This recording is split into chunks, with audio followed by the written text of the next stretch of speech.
स्वागत है आप सभी का ए पोस्टल नेटवर्क के यूट्यूब चैनल पर। और मैं फिर से आप लोगों के लिए एक नई वीडियो के साथ जो कंप्लीट सॉल्यूशन देगा आपको।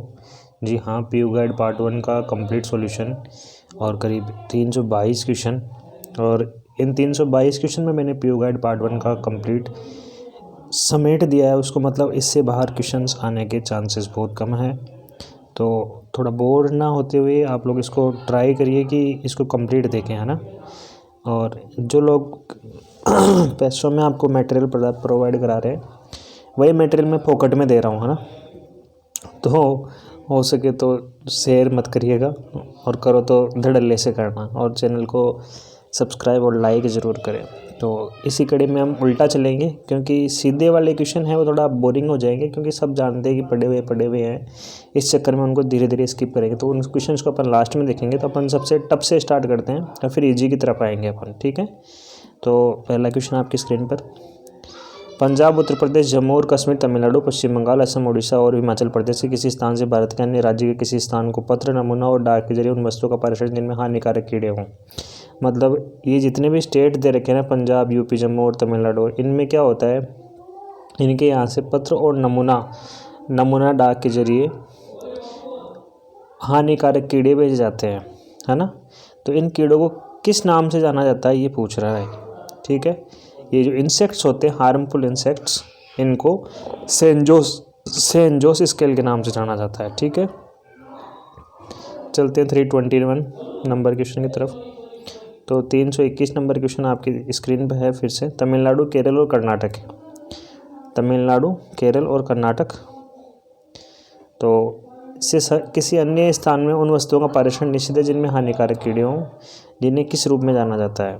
तो अब ये पूछ रहा है कि तमिलनाडु और केरल और कर्नाटक से कौन से कीड़े जिनको किस नाम से जाना था और जिनका प्रेषण निषेध है, मतलब उनको आप डाक के द्वारा नहीं भेज सकते। तो कौन से हैं वो?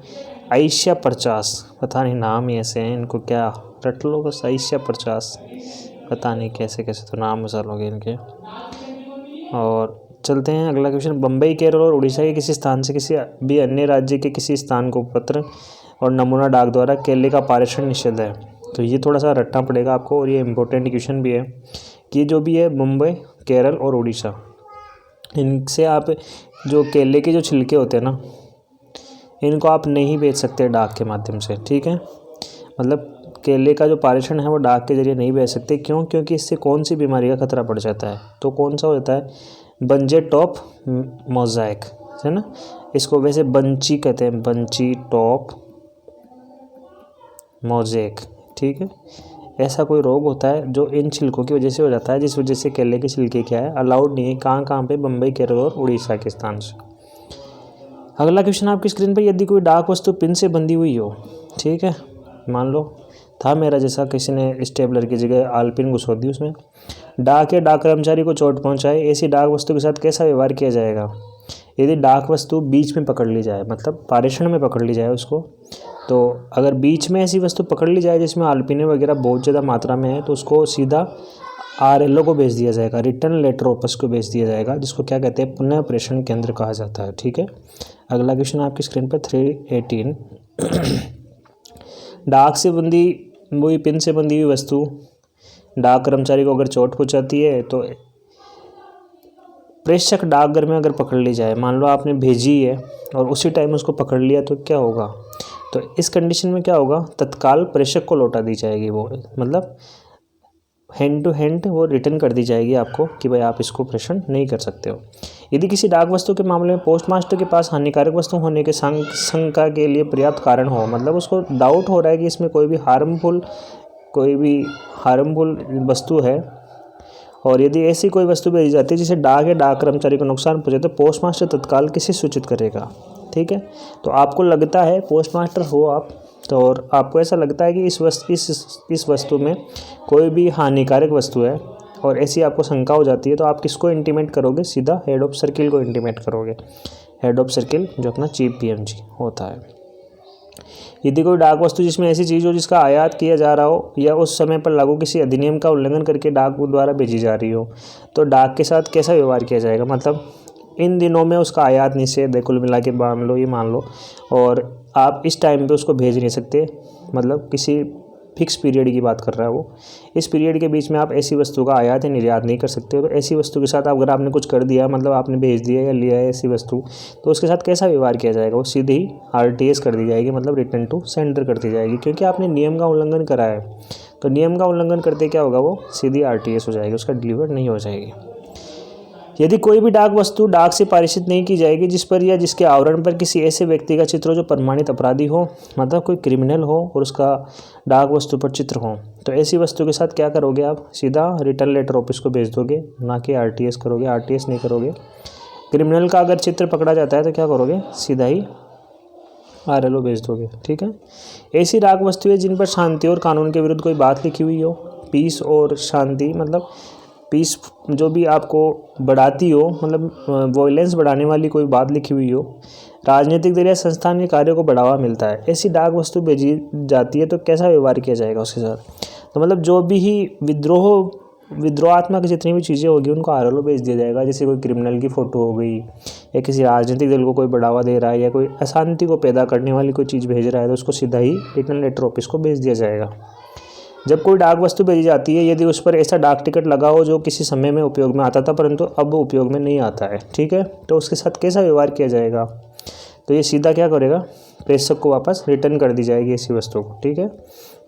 अगला क्वेश्चन आपकी स्क्रीन पर, ऐसी डाक वस्तुएं जिन पर पत्ते की तरफ कुछ लिखा हुआ हो, छपा हुआ हो, अंकित किया गया हो या संलग्न हो, यदि ऐसी वस्तुओं का पारेषण डाक द्वारा किया जाता है तो ऐसी डाक वस्तुओं के साथ कैसा व्यवहार किया जाएगा।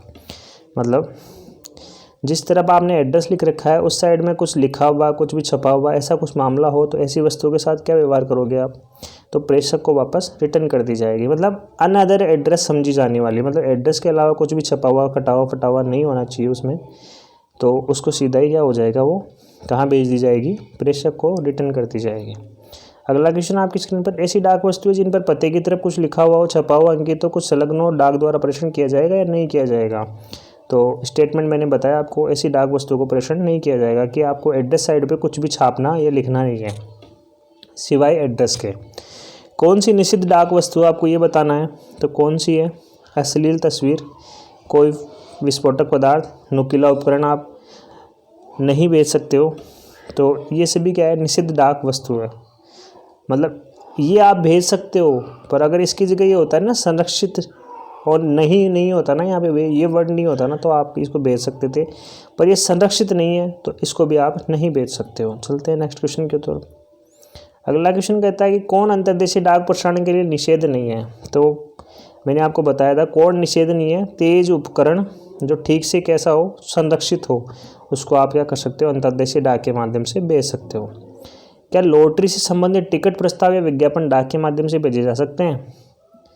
ठीक है, क्या बेच सकते हो क्या, तो जनरली तो अपन इसका आंसर क्या देंगे कि नहीं बेच सकते हो। ठीक है, पर गवर्नमेंट अगर लॉटरी आयोजित करती है तो उस केस में आप इसको क्या कर सकते हो, भेज सकते हो। ठीक है। अगला क्वेश्चन आपकी स्क्रीन पर, तो पोस्ट ऑफिस गाइड के अनुसार विस्फोटक शब्द में क्या शामिल है।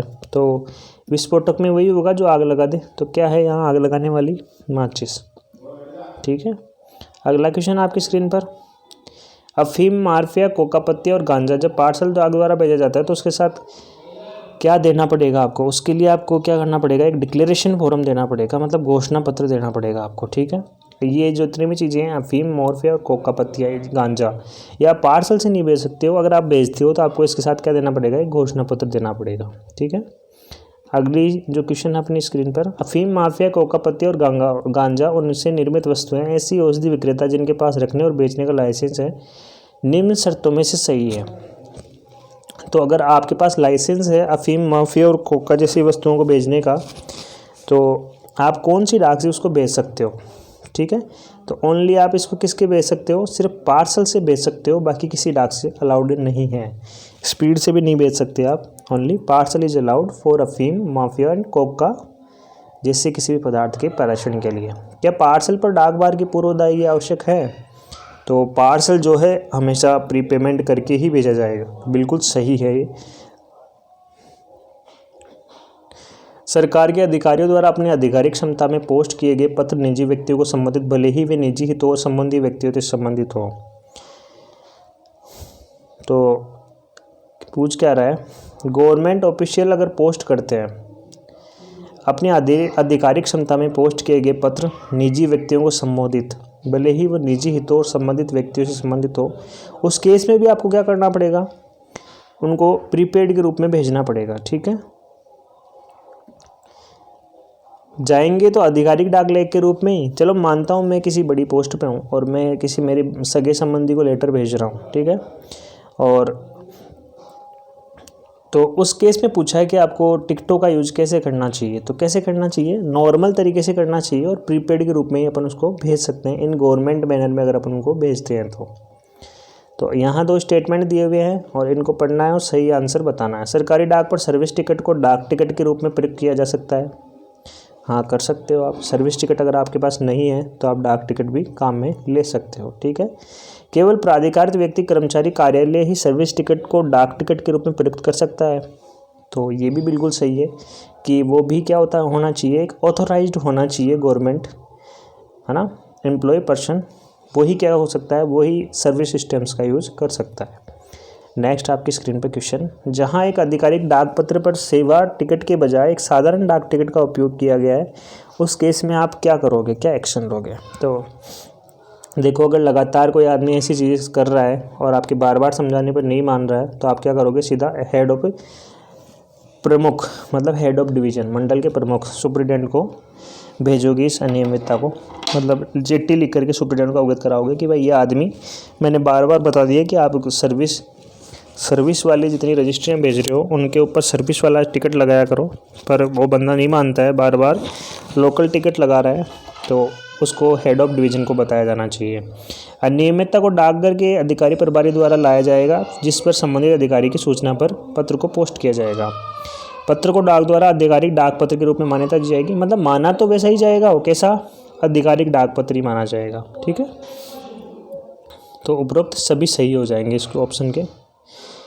अब अगला क्वेश्चन 300 नंबर का क्वेश्चन क्या कहता है, आधिकारिक डाक पत्रों के वितरण के समय कम शुल्क का टिकट लगाने पर जब डाक अपर्याप्त रूप से भुगतान किया जाता है तो वह कितने शुल्क किया जाएगा। मतलब ये पूछ रहा है, अगर आपने इनसुफिशियंटली पेड ऑफिशियल लेटर भेजा है तो उस केस में क्या होगा, इनसुफिशियंटली भेजा है और ऑफिशियल लेटर है तो उस केस में क्या होगा, कमी का ही जो मात्रा है ना, जितनी कम है ना उतना ही आपसे क्या लिया जाएगा, जुर्माना लिया जाएगा, डबल नहीं लिया जाएगा। पहले बता देता हूँ, इनसुफिशियंट के मामले में क्या लगाता था अपन, कमी का डबल लगाते थे ना नॉर्मल इनलैंड पोस्ट पे, पर वैसी कंडीशन नहीं है ये। पोस्टल आर्टिकल के मामले में आपको क्या करना पड़ेगा, कमी के समान ही लगाना पड़ेगा।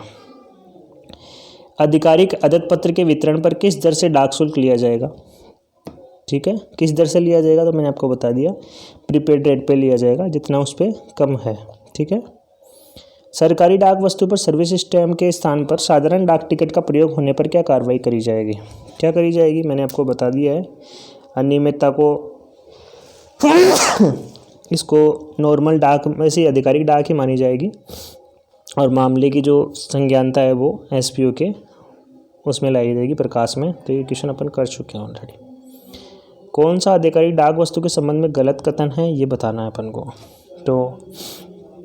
तो यहाँ होता है क्या, सेवा डाक टिकटों का उपयोग करने के लिए अधिकृत सरकारी अधिकारी द्वारा पोस्ट किए जाने पर आधिकारिक डाक वस्तु चाहे डाक प्रीपेड है या नहीं, भारत सरकार की सेवा पर, ये वर्ड तो उस पर लिखना ही चाहिए। तो ये तो बिल्कुल सही हो गया आपका। पहला तो ये, सेवा डाक टिकटों का उपयोग करने के लिए अधिकृत अन्य सभी द्वारा पोस्ट किए जाने पर ऑन सर्विस लिखा होना चाहिए। ठीक है, ओनली सेवा पर लिखा होना चाहिए। निचले दाएं कोने में दर्ज किए जाने के लिए एक सुपरस्क्रिप्शन को हस्ताक्षर और आधिकारिक पदनाम द्वारा समर्थित होना चाहिए। ये जो सुपरस्क्रिप्शन लिखते हैं अपन, कौन सी वाली, ऑन गवर्नमेंट सर्विस या ऑन सर्विस, तो ये कह रहा है कि निचले दाएं कोने में होनी चाहिए। तो निचला दायां कोना कौन सा हो गया, यहाँ होनी चाहिए, जबकि ये यहाँ होती है OIGS। ठीक है, तो ये अपना बिल्कुल गलत हो जाएगा मामला। चलते हैं नेक्स्ट क्वेश्चन 296। डाक का भुगतान आमतौर पर भारतीय डाकघर द्वारा निम्नलिखित के अधिकार के तहत जारी टिकटों के माध्यम से किया जाता है। तो कौन से डाक टिकटों से होता है, कौन छापता है डाक टिकट डाक का भुगतान करने के लिए। तो भारत सरकार जो है वो डाक टिकटों को छापती है, किसके लिए, पोस्ट ऑफिस के लिए। ठीक है, सरकारी डाक वस्तु पर हस्ताक्षर के बतौर छपे हुए नामों को कोई मान्यता नहीं है। कह रहा है सरकारी डाक वस्तु पर हस्ताक्षर के बतौर छपे हुए नामों को कोई मान्यता नहीं दी जाएगी। कौन से नामों के अलावा मान्यता नहीं दोगे आप, तो कौन से नामों के अलावा मान्यता नहीं दोगे? जब सरकारी गजट खुले रूप में प्रकाशन कार्यालय द्वारा बहुतायत में भेजे जाते हो, तो ऐसे केस में आप मान्यता नहीं दोगे। ऐसे केस में सिर्फ इस केस में ही मान्यता दोगे, बाकी और किसी केस में आप मान्यता नहीं दोगे। तो और कौन से केस है? जब सरकारी गजट बंद हो और जब गैर सरकारी बजट बंद हो। तो बंद के मामले में नहीं देना है अपन को। जब सरकारी गजट खुला हुआ भेजा जाता है और बहुत मात्रा में भेजा जाता है, तो उस केस में ही अपन सरकारी डाक पर हस्ताक्षर के बतौर छपे हुए नामों को मान्यता दे देंगे अपन, ठीक है। नेक्स्ट क्वेश्चन आपकी स्क्रीन पर, आधिकारिक डाक पत्रों पर क्या लिखा जाना चाहिए? तो मैंने आपको बताया कौन सा वर्ड लिखा जाना चाहिए। भारत सरकार की सेवार्थ, पत्र भेजने वाले अधिकारी का हस्ताक्षर, पत्र भेजने वाले अधिकारी का पदनाम, ये सारे वर्ड उस पर लिखे हुए होने चाहिए। नेक्स्ट क्वेश्चन आपकी स्क्रीन पर, सेवा डाक टिकटों का उपयोग करने वाले सरकारी कर्मचारियों के अलावा अन्य सरकारी कर्मचारियों द्वारा जब कोई डाक वस्तु भेजी जाए तो उस पर सुपरस्क्रिप्शन कौन सा देना चाहिए? तो ये आपको बहुत अच्छे से याद करना है क्या, कि अगर ऑफिशियल खुद भेजता है तो उस केस में तो कौन सा वर्ड लिखेगा, और उसका ही कोई अधीनस्थ कर्मचारी अगर भेजता है, ठीक है, तो वो क्या वर्ड लिखेगा? तो अधीनस्थ जब भेजेगा तो वो तो लिखेगा सरकारी सेवार्थ, ठीक है। और वो जो लिखेगा कौन, जो खुद भेजेगा, वो आगे क्वेश्चन आएगा तो अपन उसी में देखेंगे अपन। तो देखते हैं क्या है। सरकारी डाक वस्तु जिसमें डाक बार पूर्व अदा किया हो नहीं किया गया हो, जब सरकारी कर्मचारियों द्वारा जो सरकारी डाक टिकट का उपयोग करने हेतु प्राधिकृत है तो भेजी जाने वाले सुपरस्क्रिप्शन कौन सा दिया जाएगा? तो क्या लिखा जाएगा? भारत सरकार की सेवार्थ। ये वर्ड तो कौन लिखेगा? जो इसके लिए ऑथोराइज्ड है, मतलब कोई गवर्नमेंट आदमी, जैसे मैं हूँ और मेरा सुपीरियर है या फिर मेरा जूनियर है, ठीक है, मुझे अधिकृत है कि मैं डाक टिकटों का उपयोग कर सकता हूँ, तो मैं तो कौन सा वर्ड लिखूँगा? भारत सरकार सेवार्थ, ठीक है। और मेरे से जो जूनियर है वो क्या लिखेगा? सरकारी सेवार्थ, ठीक है। बहुत अच्छे से समझना है इसको, कन्फ्यूजिंग वाला क्वेश्चन है। एससी कार्यालय फाइलें जिनमें नोट्स, ऑर्डर, ड्राफ्ट लेटर की फेरी कॉपियाँ हों, सरकारी अधिकारी उसके कार्यालय के बीच विनिमय होती है, जो प्रेषक की इच्छा पर डाक द्वारा भेजा जा सकता है। तो कौन से रूपों में भेजा सकता है? मतलब गवर्नमेंट ऑफिसों की फाइलें, नोट्स, ऑर्डर, ड्राफ्ट लेटर, फेर कॉपियाँ, तो किस किस से आप इनको भेज सकते हैं? पत्रों के रूप में, पैकेट के रूप में और पार्सलों के रूप में किन किन को भेज सकते हैं? नोट्स, ऑर्डर और ड्राफ्ट लेटर की फेर कॉपियाँ, ठीक है, ये सभी भेजे जा सकते हैं, ठीक है। आधिकारिक डाक आर्टिकल डाकघर गाइड के किस खंड के अंतर्गत आते हैं? तो पहले तो मैं बता दूं, ये अपन पीओ गाइड पार्ट 1 कर रहे हैं, पीओ गाइड 1। तो इसके कौन से सेक्शन के अकॉर्डिंग अंडर जो अपने ऑफिशियल आर्टिकल है वो कौन से सेक्शन में आते हैं, यही पूछ रहा है। तो सेक्शन 3, ठीक है, ऑफिशियल, ठीक है। इसको याद करने का तरीका बताऊँ मैं आपको, तो याद कैसे करोगे? ऑफिशियल है ना, ठीक है, तो सेक्शन 3 को ऐसे लिख लें अपन, ठीक है, और इसको ओ बना देना है आपको, ठीक है, 3 को ओ बना देना है। तो सेक्शन 3 जो है किससे रिलेटेड है? ऑफिशियल पोस्टल आर्टिकल्स, ठीक है। अगला क्वेश्चन आपकी स्क्रीन पर, गैर सरकारी पार्सल में एक से अधिक पत्र के रूप में लिखित संदेश या व्यक्तिगत संदेश नहीं होने चाहिए। तो बिल्कुल सही बात है, जो सरकारी पार्सल नहीं है उसमें आप रिटन कम्युनिकेशन नहीं भेज सकते हो, ठीक है। एक तो भेज सकते हो पर एक से ज़्यादा नहीं होना चाहिए। तो कितने हो सकते हैं मैंने आपको बता दिया। तो सरकारी पार्सलों में तो एक से अधिक हो सकते हैं और गैर सरकारी में मात्र एक हो सकता है, ठीक है। यहाँ कुछ और तो नहीं कह रहा, बिल्कुल सही है अपन। ऐसी डाक वस्तुएं जिनका रजिस्ट्री होना, बीमा होना या मूल्य देय रूप में भेजना निर्धारित है, जो सरकारी डाक वस्तु के रूप में भेजा जाएगा, उसका डाक बार की दरें कौन सी लागू होगी? तो गैर सरकारी के लिए भेज रहा है तो गैर सरकारी डाक वस्तुओं के लिए जो निर्धारित डाक दरें होंगी वही लागू होगी, सरकारी की नहीं होगी, ठीक है। अगला क्वेश्चन आपकी स्क्रीन पर, आरएलओ को भेजी गई वस्तुएं जिनके आवरण पर प्रेषक का नाम नहीं होता है, प्रेषक का नाम पता जानने के लिए खोली ली जाती है। यदि आवश्यक सूचना प्राप्त हो जाती है तो वस्तुएं मान लो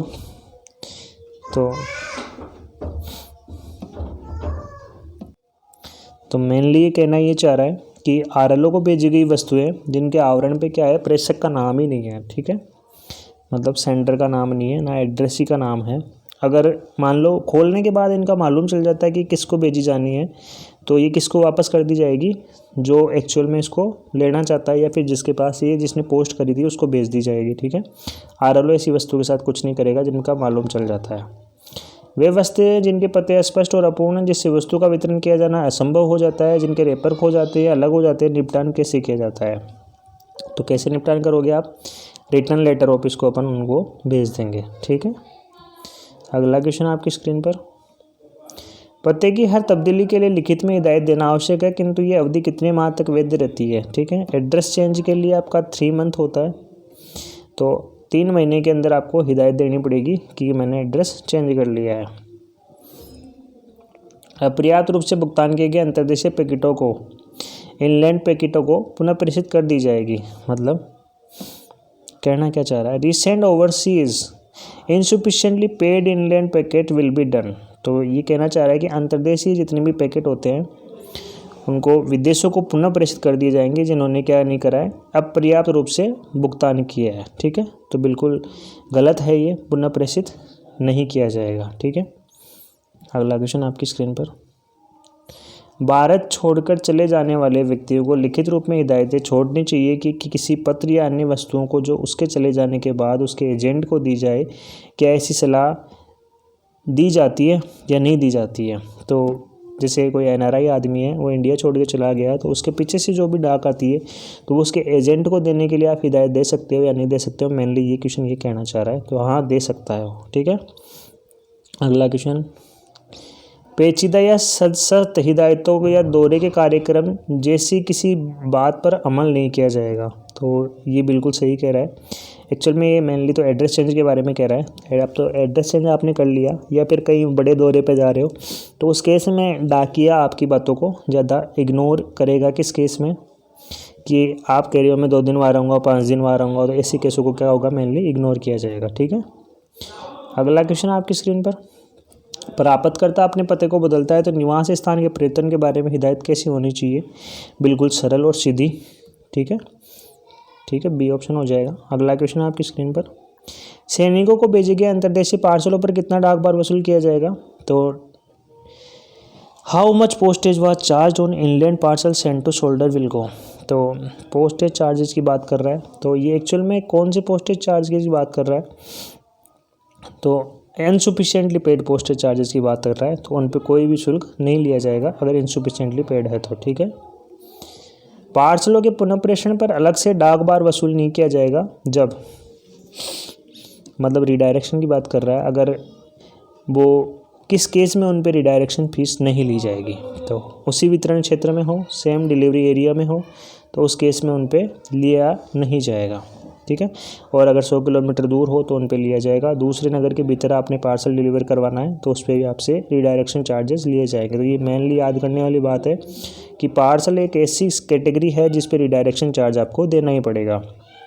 पार्सलों पर पुनः प्रेषण पर हर बार अलग डाक बार वसूल किया जाएगा जो पहले ही दर के कितना होगा? ठीक है, तो रिडायरेक्शन के टाइम उन पे जो पहले आपने कमीशन दे दिया उसका आधा चार्जेस लिया जाएगा आपसे। ये याद रखने वाली बात है कि redispatch of the parcel separate postage will be charge इस time which was earlier the given rate will be. तो पहले आपने जितना रेट दे दिया उसका आधा आपको पोस्टेज चार्ज देना पड़ेगा। किस कंडीशन में? पार्सल की रिडायरेक्शन के मामले में। ठीक है, पुनः प्रेषण शुल्क हर बार वसूल किया जाएगा। हाँ, तो बिल्कुल सही है, जितना आप रिडायरेक्ट करवाओगे उतनी बार आपके पार्सल पे चार्जेस लगेंगे। यदि डाक वस्तु खोलने के बाद पुनः प्रेषित की जाती है तो चार्ज वसूल किया जाएगा। आपने अगर ओपन कर दी और ओपन करके आप उसको रीपोस्ट करवा रहे हो तो उस केस में आपके साथ पहली बार के बराबर जितना आपके पास चार्ज लगा था वही लगा करके आपका रजिस्टर्ड वापस किया जाएगा उसको। ठीक है, खोलने के बाद कोई गुंजाइश ही नहीं बचती है पार्सल के लिए कि निःशुल्क कब की जाएगी पुनः प्रेषित। ये पूछ रहा है वो रिडायरेक्ट कब करी जाएगी, कौन से केस में की जाएगी? वस्तु को खोला नहीं गया हो डिलीवरी के बाद और डाकिया को लौटा दी गई हो, उस केस में क्या होगा? आपका फ्री रिडायरेक्शन हो जाएगा। ठीक है, ये केसेस में हैं जिनमें डाक लेने के बाद पता लगता है कि मेरी डाक नहीं है। ठीक है, तो खोलने के बाद पता लगता है तब तो कोई उपाय नहीं है, खोलने से पहले लग जाता है तो उसका कोई रिडायरेक्शन फीस नहीं लगती है। पुनः प्रेषण के संबंध में गलत कथन क्या है ये बताना है अपन को। ठीक है, यदि डाक वस्तु संक्रमण में हो तो बीच में न तो रोका जाएगा और न ही पुनः प्रेषित किया जाएगा। बिल्कुल सही बात है। डाक वस्तु से संबंधित नोटिस यदि प्राप्तकर्ता को दी जाए तो उसे अन्य स्थान को पुनः नहीं भेजी जाएगी। अगर एक बार आपने एड्रेस को इंटीमेट कर दिया तो आप उसको रिडायरेक्ट नहीं करोगे। कोई भी वस्तु केवल उस डाकघर द्वारा ही पुनः प्रेषित की जाएगी जिसको वह भेजी गई है, ये बिल्कुल सही है। ओनली डेस्टिनेशन पोस्ट ऑफिस के द्वारा ही उसको क्या किया जाएगा, रिडायरेक्ट किया जाएगा। अगला क्वेश्चन आपकी स्क्रीन पर न्यस्त डाक वस्तु के सिवाय जिस डाकघर के नाम भेजी गई है वह उस डाकघर में 1 महीने से अधिक के लिए नहीं रखी जाएगी। तो ये तो कुछ और ही बात कर रहा है। के सिवाय मतलब कौन सी वस्तु के अलावा न्यस्त डाक कौन सी वाली डाक है जिसको 1 महीने के लिए नहीं रख सकते आप। तो मनी ऑर्डर रख सकते हो, रजिस्टर्ड वस्तु रख सकते हो, इंश्योर्ड रख सकते हो, पर वीपी को आपको 7 दिन के भीतर ही लौटाना पड़ेगा। तो मेनली पोस्ट रेस्टेंट की बात कर रहा है। तो परिचय पत्र का प्रयोग पूरी तरीके से क्या है, कैसा है, ये विरूपित है, काल्पनिक है, वैकल्पिक है या फिर कल्पित है। तो आपको जब यूज होगी, ज़रूरत पड़ेगी, तभी आप क्या करोगे, आइडेंटिटी कार्ड का यूज करोगे, वरना कोई ज़रूरी नहीं है। ठीक है, ये कोई ज़रूरी नहीं है कि आपके ऊपर परिचय पत्र का भाई यूज ही करो, ऐसा कोई वो नहीं है। परिचय पत्र जारी करने की तारीख से कितने वर्ष की अवधि के लिए वैध माना जाता है। तो आपको आइडेंटिटी कार्ड मिलने के 3 साल तक वैलिड रहता है।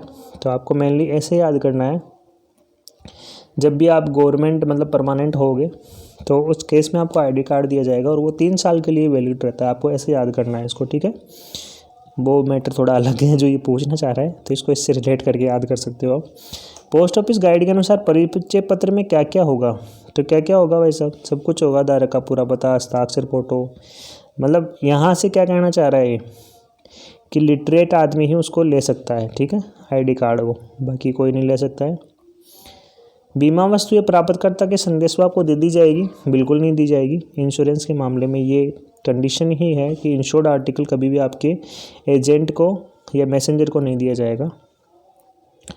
उन स्थानों भेजे गए संदेशवाहकों को वस्तु के सपुत्र की जहाँ रोजाना डाक के न जाते हो, यदि डाक वस्तुओं पर देय डाकवार अदा नहीं की गई हो तो क्या होगा। तो संदेशवाहक को दे मतलब कुल मिला के ये कहना चाह रहा है कि वीपी के मामले में अगर आपका मैसेंजर आता है तो आप क्या करोगे। तो वीपी के जो पैसे देगा तो उसके बाद उसको अपन दे सकते हैं, जहाँ पे रोजाना डाक नहीं जाती है उसके मामले में। अगला क्वेश्चन, विंडो डिलीवरी के बारे में पोस्ट ऑफिस गाइड के किस क्लोज में जानकारी है।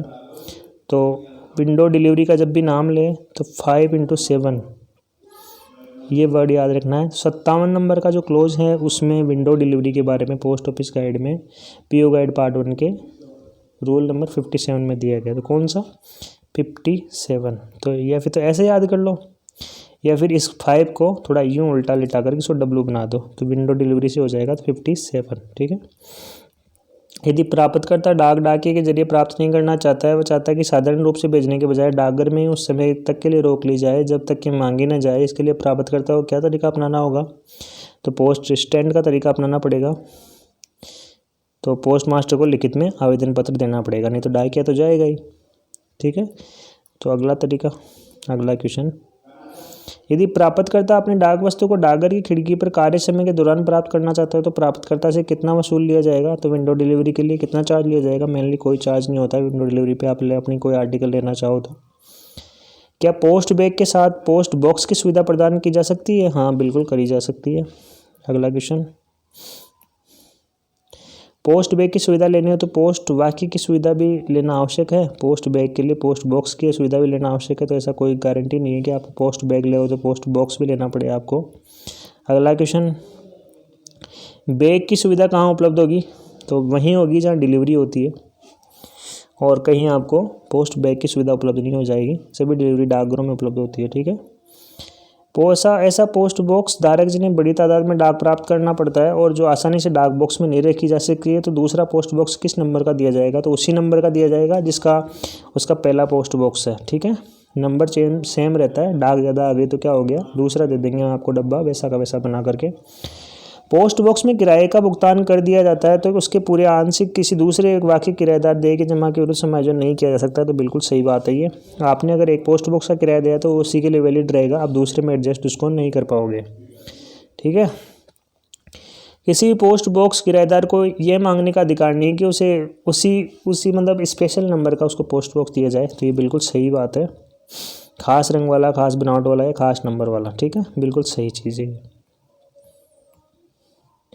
पोस्ट बॉक्स के लिए आवेदन करते समय पोस्ट बॉक्स आवेदक को आवेदन पत्र में विशिष्ट रूप से क्या लिखना चाहिए, उसका व्यापार क्या है। ठीक है, उसका पता कहाँ है, ये कोई रिश्तेदार कौन है, उसका कोई मतलब नहीं है। उसका व्यापार क्या है, पोस्ट बॉक्स के बारे में, ठीक है, ये आपको मेनली बताना ही पड़ेगा। पोस्ट बॉक्स से किराएदार को अधिकार नहीं होगा, क्या अधिकार नहीं होगा, ऐसी डाक डिलीवरी जिस पर पोस्ट बॉक्स संख्या न दी गई हो, मतलब पोस्ट बॉक्स का नंबर लिखेगा तभी आपको उसकी डाक मिलेगी। ऐसी डाक डिलीवरी जिस पर पोस्ट बॉक्स की संख्या दी गई हो, ये भी बिल्कुल सही है। अतिथियों के नाम से डाक कोई भेजी जाती है तो उसको नहीं मिलेगी, ठीक है, ये बिल्कुल सही बात है। अतिथि नहीं होते हैं वो, अतिथि के अलावा होते हैं, जैसे क्या बोलते हैं जिनको क्या बोला जाता है, जो वहाँ के प्रतिष्ठित होते हैं ना, कोई भी एम्प्लॉयर वगैरह, उनकी ले सकता है वो, अतिथियों की नहीं लेगा, ठीक है। यहाँ तो पता नहीं कौन आते हैं, किसी की शादी है, शादी में 500 आदमी आ गए तो 500 की थोड़ी ना ले पाएगा वो। पोस्ट मास्टर पोस्ट बॉक्स की डाक निकासी को रोक सकता है, वह अवधि कितने घंटे हो सकती है? भाई साहब काम ज़्यादा है, उस केस में आप आधे घंटे के लिए पोस्ट बॉक्स की डिलीवरी लेते टाइम उसको रुकवा सकते हो कि भाई तो रुक जा, आधे घंटे बाद तेरे को पोस्ट बॉक्स की डिलीवरी दी जाएगी, ठीक है। हानि और टूट फूट की सूचना नहीं देने पर पोस्ट बॉक्स का नियंत्रण रद्द कर दिया जाएगा, बिल्कुल सही है। टूट फूट हो गई आपने बताया ही नहीं तो आपके पोस्ट बॉक्स को रद्द भी कर सकता है पोस्ट ऑफिस, ठीक है। 2 स्टेटमेंट हैं और सही उत्तर बताना है आपको। पोस्ट बॉक्स की सुविधा सभी डाकघरों में उपलब्ध होती है, तो बिल्कुल गलत है ये, सभी डाकघरों में उपलब्ध नहीं होती है। पोस्ट बॉक्स की सुविधा किराया पर उपलब्ध होता है, ये बिल्कुल सही है, तो मात्र कथन 2 सही है, तो ये बिल्कुल सही है। तो जहाँ डिलीवरी सुविधा उपलब्ध होती है, ठीक है, वहीं पर आपको क्या मिलेगा, पोस्ट बॉक्स। यदि एक अपर्याप्त भुगतान किया गया साधारण पत्र पोस्ट बॉक्स के पते पर भेजा जाता है तो क्या इसे पोस्ट बॉक्स के माध्यम से वितरित किया जा सकता है? नहीं साहब, तो आपको गांठ बांधने लिए है कि पोस्ट बॉक्स में कौन से वर्ड होते हैं, unregistered, fully prepaid, of letter mail, ठीक है, यही आप पोस्ट बॉक्स से प्राप्त कर सकते हो, ठीक है। अगला क्वेश्चन आपकी स्क्रीन पर, पोस्ट बॉक्स के माध्यम से किस प्रकार के आर्टिकल दिए जाते हैं? तो किस प्रकार के दिए जा सकते हैं? पूरी तरह से भुगतान किए हुए पंजीकृत अखबार के आर्टिकल, बॉक्स की बात कर रहा है वो, ठीक है। पंजीकृत अखबार का मतलब ये नहीं है कि रजिस्टर्ड अखबार है वो, मतलब रजिस्ट्री नहीं कराई हुई है उसका, मतलब वो क्या हो रखा है, उसका पंजीकरण हो रखा है, कहाँ पे, डिस्ट्रिक्ट मजिस्ट्रेट के यहाँ, फिर कहीं और कहीं जहाँ से उसका प्रेस एक्ट होता है वहाँ पे उसका पंजीकरण हो रखा है, तो ये भी क्या है, अनरजिस्टर्ड ही है, ठीक है। पूरी तरह से भुगतान किए हुए सभी अपंजीकृत आर्टिकल, ये भी लेटर मेल के होते हैं, ठीक है। पुस्तक पैकेट और नमूना पैकेट ये वैसे ही लेटर मेल में आएंगे, अनरजिस्टर्ड होंगे पर ये, ठीक है। अगला क्वेश्चन आपकी स्क्रीन पर, पोस्ट बॉक्स के माध्यम में डाक वस्तुओं के निम्नलिखित श्रेणी का वितरण किया जाता है, कौन सी वस्तुएं होती है? तो मैंने आपको बताया कौन सी होती है। इंश्योर्ड आपको नहीं दिया जाएगा, रजिस्टर्ड नहीं दिया जाएगा, मनी ऑर्डर नहीं दिया जाएगा, पंजीकृत समाचार पत्र बस यही उड़ जाएगा, मुझे बताता है ये, पर ये क्या होता है, ये लोकल डाक की काउंटिंग में आता है ये पंजीकृत समाचार पत्र, ठीक है। अगला क्वेश्चन, पोस्ट बॉक्स का किराएदार प्राप्त कर सकते हैं, क्या प्राप्त कर सकते हैं भाई साहब? ये बता रहा है कौन कौन सी किस किस की डाक ले सकता है पोस्ट बॉक्स वाला। पोस्ट बॉक्स के किराएदार को संबंधित सभी पूरी तरह से पूर्वोक्त अपंजीकृत डाक, ये मैंने बता दिया। आकस्मिक आगंतुक और वाणिज्य प्रतिनिधि को, मतलब जो भी उसके बिजनेस से रिलेटेड है उनकी ले सकता है वो। परिवार के सदस्य और किराएदार के अतिथि को संबंधित डाक ये भी ले सकता है, ठीक है। तो ये सब कुछ वो ले सकता है किसके माध्यम से, पोस्ट बॉक्स के माध्यम से। अगला क्वेश्चन, कौन सा कथन गलत है ये बताना है। तो किराएदार को उसे पोस्ट बॉक्स नंबर के बिना संबंधित किसी भी वस्तु के पोस्ट बॉक्स के माध्यम में वितरण प्राप्त करने का कोई अधिकार नहीं होगा। तो ये कह रहा है पोस्ट बॉक्स का नंबर ही नहीं लिखा किसी आर्टिकल पे तो वो नहीं ले पाएगा, ये बिल्कुल सही वर्ड है। किराएदार या उसके दूत द्वारा सुपुर्द के टिकट के साथ सूचना पर्ची प्रस्तुत करने पर वस्तु उसे सौंपी जाएगी, तो डिलीवरी टिकट देगा तभी उसको क्या मिलेगी, जो पोस्ट बॉक्स है उसकी जो वस्तुएं हैं उन्हें लेगा वो। किन्हीं कारणों से सामान डाकिए के माध्यम से सामान्य तरीके से वितरित नहीं किया जा सकता तो उन्हें अपरिवर्तनीय माना जाएगा, ऐसी वस्तुओं को निर्धारित तरीके से निपटारा किया जाएगा, ये बिल्कुल सही है। यदि किसी पोस्ट बॉक्स का किराएदार 1 महीने के लिए इसे साफ नहीं करता है तो उसे पोस्ट मास्टर द्वारा एक रजिस्टर आर्टिकल के माध्यम से एक नोटिस दिया जाएगा जो इसे खाली करवाने की आवश्यकता करवाएगा। मतलब ये कहेगा कि ये गलत वर्ड पूछ रहा है, ठीक है। तो ज़रूरी नहीं है कि वो इस केस में खाली ही करे इसको, ठीक है, सिर्फ नोटिस देना है, खाली करवाने का काम मतलब पार्टी पे डिपेंड करता है, वो खाली करे तो ठीक है, नहीं करे तो फिर उस केस में पोस्ट मास्टर उस पर एक्शन लेगा, तो ये वर्ड गलत हो जाएगा, ठीक है। अगला क्वेश्चन आपकी स्क्रीन पर, कितने दिनों के भीतर पहले से भुगतान किए किराए की अवधि समाप्ति के बाद पोस्ट बॉक्स के किराए के नवीकरण के लिए एक आवेदन पर विचार किया जा सकता है। तो मेनली क्या पूछा जा रहा है ये, कितने दिनों के भीतर पहले से भुगतान किए गए किराए की अवधि समाप्ति के बाद पोस्ट बॉक्स के किराए के नवीकरण के लिए एक आवेदन पर विचार किया जा सकता है। तो 15 दिनों के भीतर, ठीक है। तो आपको ये थोड़ा सा समझ में नहीं आया होगा, ये अटपटा लगा होगा, मुझे भी अटपटा लगा। और तो मेनली अपन को ये देखना है, रिन्यू जो है 15 दिन के भीतर करवा लेना है। 15 दिन के बाद आपका रिन्यू नहीं होगा, ये कहना ये चाह रहा है, ठीक है। पोस्ट बैग कहाँ उपलब्ध होता है, तो ये डिलीवरी डाकघरों में ही उपलब्ध होता है, ठीक है। और पोस्ट बॉक्स जहाँ ये सुविधा उपलब्ध होती है वहीं उपलब्ध होगा पोस्ट बॉक्स, ठीक है। सभी डिलीवरी डाकघरों में पोस्ट बैग उपलब्ध होता है, ठीक है, याद रखना है अपन को ये। पोस्ट बॉक्स या एक पोस्ट बैग का त्रैमासिक किराया कितना होता है अपन को ये बताना है। तो पोस्ट बॉक्स या एक पोस्ट बैग का किसी भी एक का बता देना है, तो 50 रुपये होता है, ठीक है।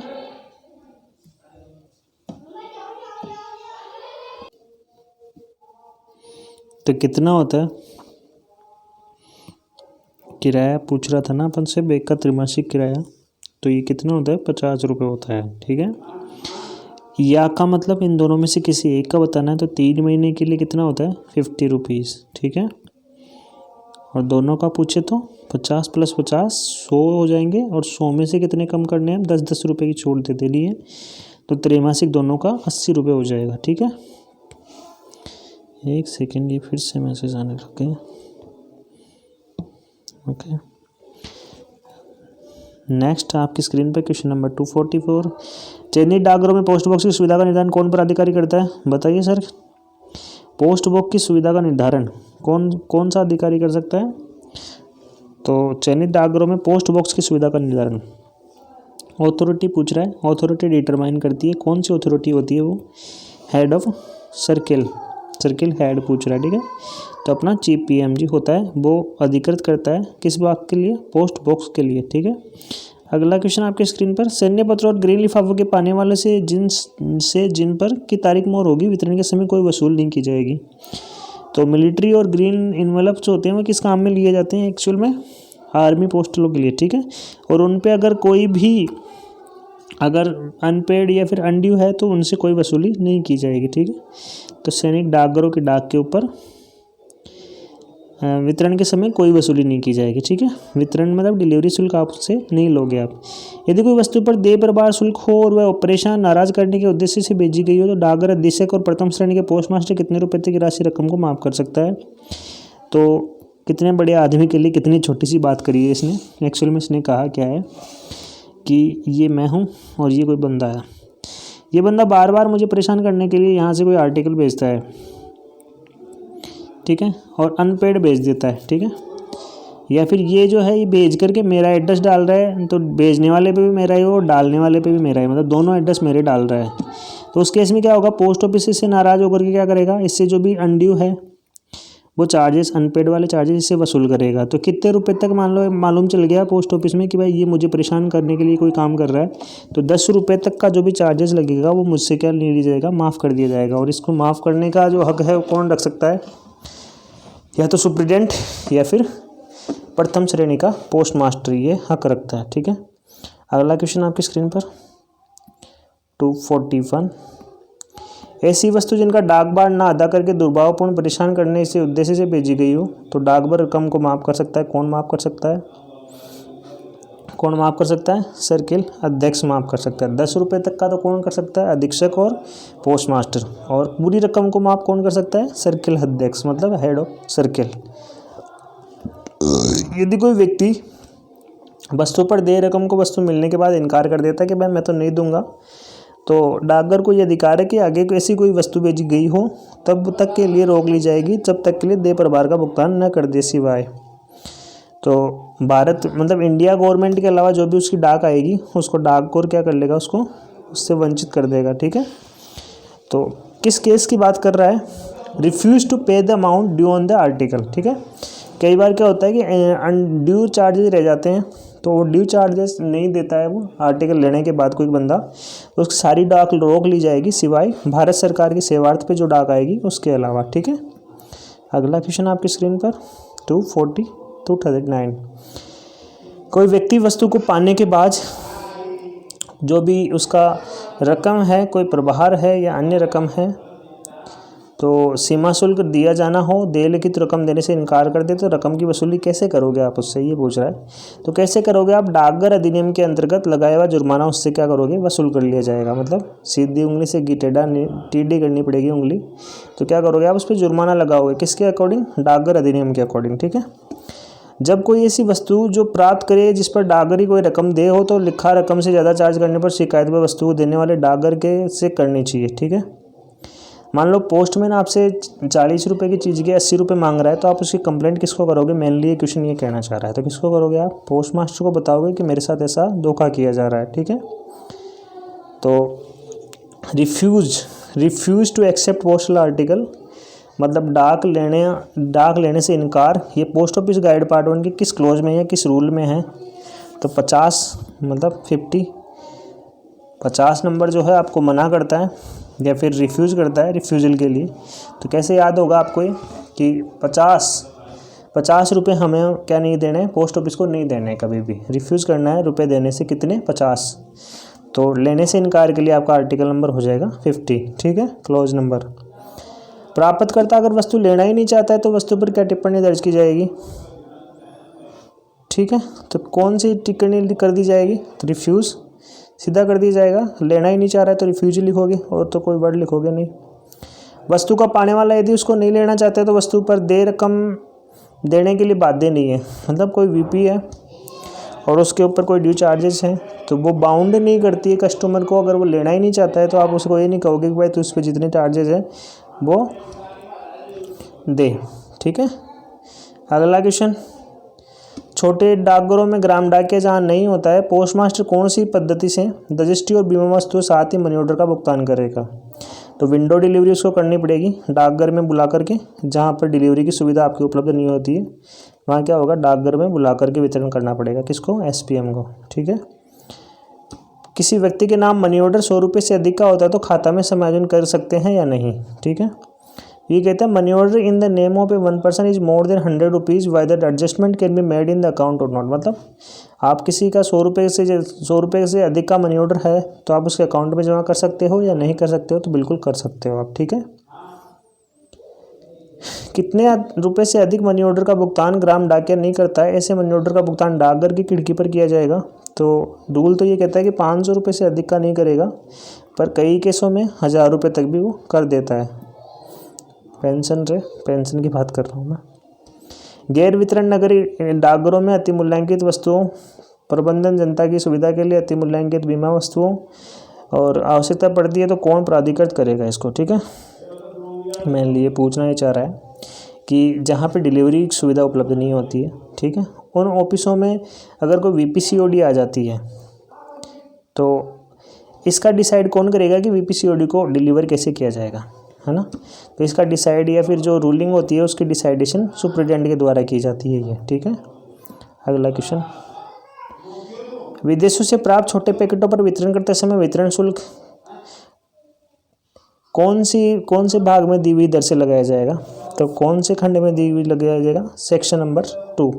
सेक्शन नंबर 2 क्या कहता है, मेनली सेक्शन नहीं, ये बात ये कर रहा है कि अगर प्राप्त होते हैं small packet from abroad countries, तो सेक्शन नहीं पीओजी 2 पीओ गाइड 2 है, उसके अकॉर्डिंग जो भी रेट दी हुई है उसके हिसाब से चार्जेस लगाए जाएंगे। ठीक है। विदेशों से सेकंड पीओ गाइड 2 ही आपकी संबंधित है।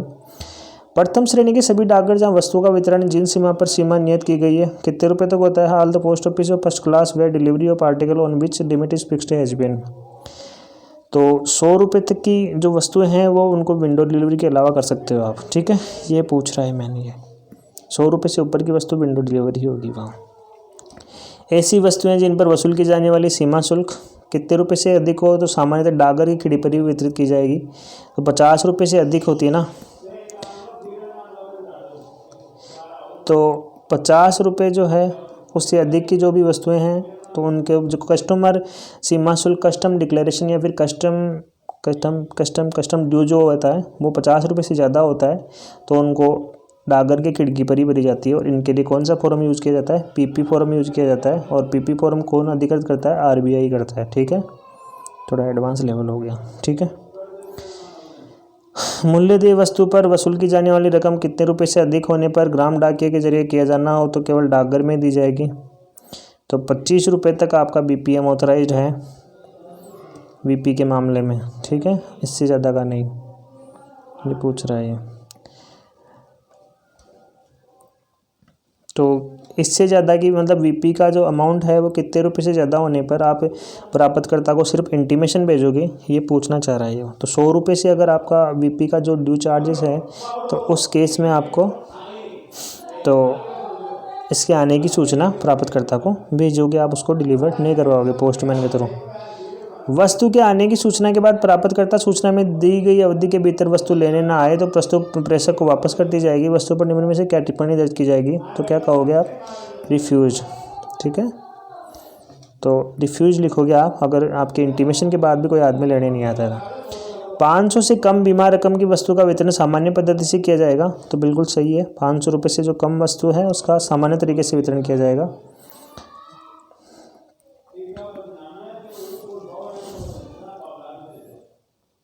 तो पार्सल के प्राप्तकर्ता को उसके आने की नोटिस प्राप्त होने की तारीख से 7 दिन के भीतर वह उसका प्राधिकृत एजेंट डाकघर से आकर पार्सल छुड़ाने में असमर्थ रहता है तो वह पार्सल उस अवधि के समाप्त हो जाने पर विभाग के नियमानुसार क्या समझा जाएगा? क्या समझा जाएगा? क्या समझाएगा? लावारिस और निपटान किया हुआ। किस केस की बात कर रहा है? एक्चुअल में डैमेज्ड पार्सल की बात कर रहा है ये। आपके इन्फॉर्मेशन के बाद भी आपका 15 दिन तक अगर उसका जो लेने नहीं आता है कोई बंदा तो उस कार्य में लावारिस और निपटान किया हुआ मान लिया जाएगा। ठीक है, 10 किलो से अधिक वजन का पार्सल केवल कहाँ पे दिया जाएगा ये पूछ रहा है। तो विंडो डिलीवरी करी जाएगी 10 किलो से ऊपर का पार्सल। ठीक है, डाकघर की खिड़की पर ही। ठीक है, 10 किलो से कम वजन का पार्सल केवल एक बार वितरण के लिए भेजा जाएगा। एक बार ही इशू किया जाता है मेनली पार्सलों को, तो अपने यहाँ से 5-5 बार कर देते हैं। पार्सल एक ही बार इशू किया जाता है वैसे। ठीक है, पार्सलों का वितरण और वितरण डाकघर में उसके रोकने की अवधि पीओ गाइड पार्ट 1 के किस क्लोज में दी गई है? कौन से क्लोज में? 41। तो 41 तो इसको पार्सल बना दो भाई साहब। पार्सल कैसे बनाओगे? इसको यूँ करके और इसको पार्सल लिख दो। पार्सल जो है 41 नंबर क्लोज पे है, तो याद हो जाएगा कि ये हो जाना चाहिए। दोबारा देखते हैं इसको। कहना क्या चाह रहा है कि पार्सल के जो डिलीवरी है या वितरण कार्यालय में उसके रोकने की अवधि है उसको कौन से क्लोज में बताया गया है? तो किस में बताया गया है? 41। कैसे लिखोगे? ऐसे। तो पार्सल के वितरण डाकघर में उसके रोकने की अवधि को क्लोज नंबर 41 में बताया गया है। ठीक है, अगला क्वेश्चन आपकी स्क्रीन पर। पत्र और पार्सल डाक की क्षतिग्रस्त स्थिति के बारे में पोस्टमास्टर प्राप्तकर्ता को सूचना भेजेगा। प्राप्तकर्ता को अंतर्देशीय डाक वस्तु के बारे में कितने दिन के भीतर प्राप्त करना होगा? तो भाई साहब कितने दिन के भीतर प्राप्त करना होगा? इनलैंड के मामले में 7 दिन और 15 दिन किसके मामले में? फॉरेन के मामले में। किस मामले में? अगर पार्सल फटा हुआ है तो। लेटर और पार्सल डाक की क्षतिग्रस्त अवस्था में प्राप्त होने पर डाकघर का पोस्टमास्टर सूचना भेजेगा जिसमें प्राप्तकर्ता को विदेशी वस्तु के बारे में मैंने बता दिया आपको, ये वही पूछ रहा है। 15 दिन होता है विदेशी वस्तु के लिए। पत्र और पार्सल डाक के क्षतिग्रस्त रजिस्ट्री वस्तुओं का वितरण से संबंधित जानकारी कौन से क्लोज में है? तो कौन से क्लोज में है भाई साहब? 40 में है। ठीक है, इसका कोई फॉर्मूला नहीं है। ठीक है, तो इसको फटा हुआ मान लेना आप तो 40। ठीक है, फटा हुआ के मामले में क्लोज नंबर 41 किसके मामले था? क्लोज पार्सल के रूप में। ठीक है, पर्दानसीन महिला के पति पर भेजी गई वस्तु का वितरण से संबंधित कौन सा क्लोज है? तो 39। पर्दानसीन महिला, तो पर्दानसीन महिला के पते पर भेजी गई वस्तुओं का वितरण कौन से पीओ गाइड पार्ट 1 के कौन से क्लोज पे है? तो क्लोज नंबर 39। तो ये कोई इसको लेडीज़ मान लो आप। कैसे बनाओगे लेडीज़ को? डब्लू बना दो यार। ठीक है, और 9 को ओ बना दो तो वुमन हो जाएगी। ठीक है, तो 39 याद आ जाएगा कि इससे हाँ तो जाना चाहिए यार। ठीक है, पर्दानसीन महिला के मामले में 39 नंबर क्लोज। वे वस्तुएं जिन पर कोई प्रभार वसूल किया जाना हो विशेष सूची में दर्ज नहीं की जाएगी। तो स्पेशल लिस्ट में कौन सी वस्तुएं दर्जित नहीं की जाएगी? जैसे जिन पे कोई वीपी वगैरह है उनको स्पेशल लिस्ट में नॉट एंटर किया जाता है पोस्टमास्टर की स्पेशल लिस्ट में। तो फॉर्म आदि को रजिस्ट्री वस्तु के वितरण दिए जाने की विशेष पद्धति में विशेष सूची में दर्ज की गई वस्तुओं की रसीदें तैयार करनी चाहिए। कितनी कॉपी में? तो 2 कॉपी में होनी चाहिए। तो ये पर्सनली होता है, ये पूछ ही रहा है कौन सी रसीदें तैयार करनी चाहिए। ठीक है, स्पेशल लिस्ट आप निकाल रहे हो तो आपको व्यक्तिगत रसीदें निकालने की ज़रूरत नहीं है। ठीक है, फर्म आदि की रजिस्ट्री वस्तुओं के वितरण किए जाने की विशेष पद्धति कौन सी क्लोज में है? तो क्लोज नंबर 38 आपका उससे है, और 39 आपकी पर्दा नशीन वुमन थी, वुमन। ठीक है, इसको यूँ सुला दो। 38 किस मामले की बात थी? फर्म आदि के वितरण के मामले की। वितरण को प्राप्तकर्ता अगर वस्तु को रोकने की प्रार्थना के बाद भी उसे लेने नहीं आता है तो उस वस्तु पर कौन सी टिप्पणी दर्ज की जाएगी? बताओ भाई साहब, कौन सी टिप्पणी दर्ज की जाएगी? रिफ्यूज़ लिखोगे आप उस पर। क्या लिखोगे? रिफ्यूज़। अगर आपको 7 दिन तो वैसे रोक लिया और 7 दिन उसने फिर रुकवा दिया तो फिर भी नहीं आया, तो उस केस में क्या लिखोगे आप? Refuse by addressee. ठीक है, यदि प्राप्तकर्ता लिखित रूप से आवेदन डाकघर को देने के बाद 7 दिवस के भीतर प्राप्तकर्ता पूरा करने में असमर्थ हो जाता है, वह वस्तु को कैसे लौटा दिया जाएगा? लौटा ही दिया जाएगा। ठीक है, अगला, किसी भी पाने वाले को रजिस्ट्री वस्तु तब तक नहीं दी जाएगी जब तक कि क्या नहीं हो। तो एजेंट को भेज रहा है प्राप्तकर्ता या उसका एजेंट, लिखित रूप में प्राधिकृत एजेंट निर्धारित फॉर्म पर क्या नहीं करे? साइन नहीं करेगा, तब तक उसको क्या नहीं दी जाएगी? रजिस्ट्री वस्तु नहीं दी जाएगी। ठीक है, मेन तो एड्रेस ही को दी जाती है, जिसकी वस्तु होती है रजिस्ट्री उसी को दी जाती है। तो रजिस्ट्री वस्तुओं का वितरण कौन से क्लॉज में है? तो आपका क्लॉज नंबर 36 को रजिस्ट्री बना देना है। ठीक है, रजिस्ट्री। ठीक है, तो रजिस्ट्री से रिलेटेड क्लॉज कौन सा है? 36। अगला क्वेश्चन आपकी स्क्रीन पर, वितरण डाक से क्या से है? तो कौन से?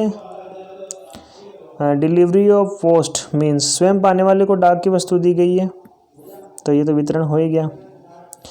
और किसी एजेंट को प्राधिकृत किया है, उसकी हो गई है। नौकर को अगर किसी ने दे दी है तो ये हो गया है। तो वितरण का मतलब यही है कि खुद को, नौकर को या एजेंट को, किसी को भी दे दो, वितरण हो गया। वितरण से संबंधित डेफिनेशन जो है पोस्ट ऑफिस गाइड पार्ट 1 के कौन से क्लोज में है? तो 35 नंबर का क्लोज जो है वितरण से संबंधित बात करता है। 35 नंबर, 35 रुपये में वितरण प्राप्त करेंगे। भारत में डाक से भेजी जाने वाली डाक वस्तु का प्रेषक डाक से वापस भेज सकता है या उस पते में संशोधन करवा सकता है। कौन सी चीज़ को नहीं करवा सकता है, ये पूछ रहा है। Postal article sent by India post may be returned by the sender और कैन गेट अमेंड एक्सेप्ट।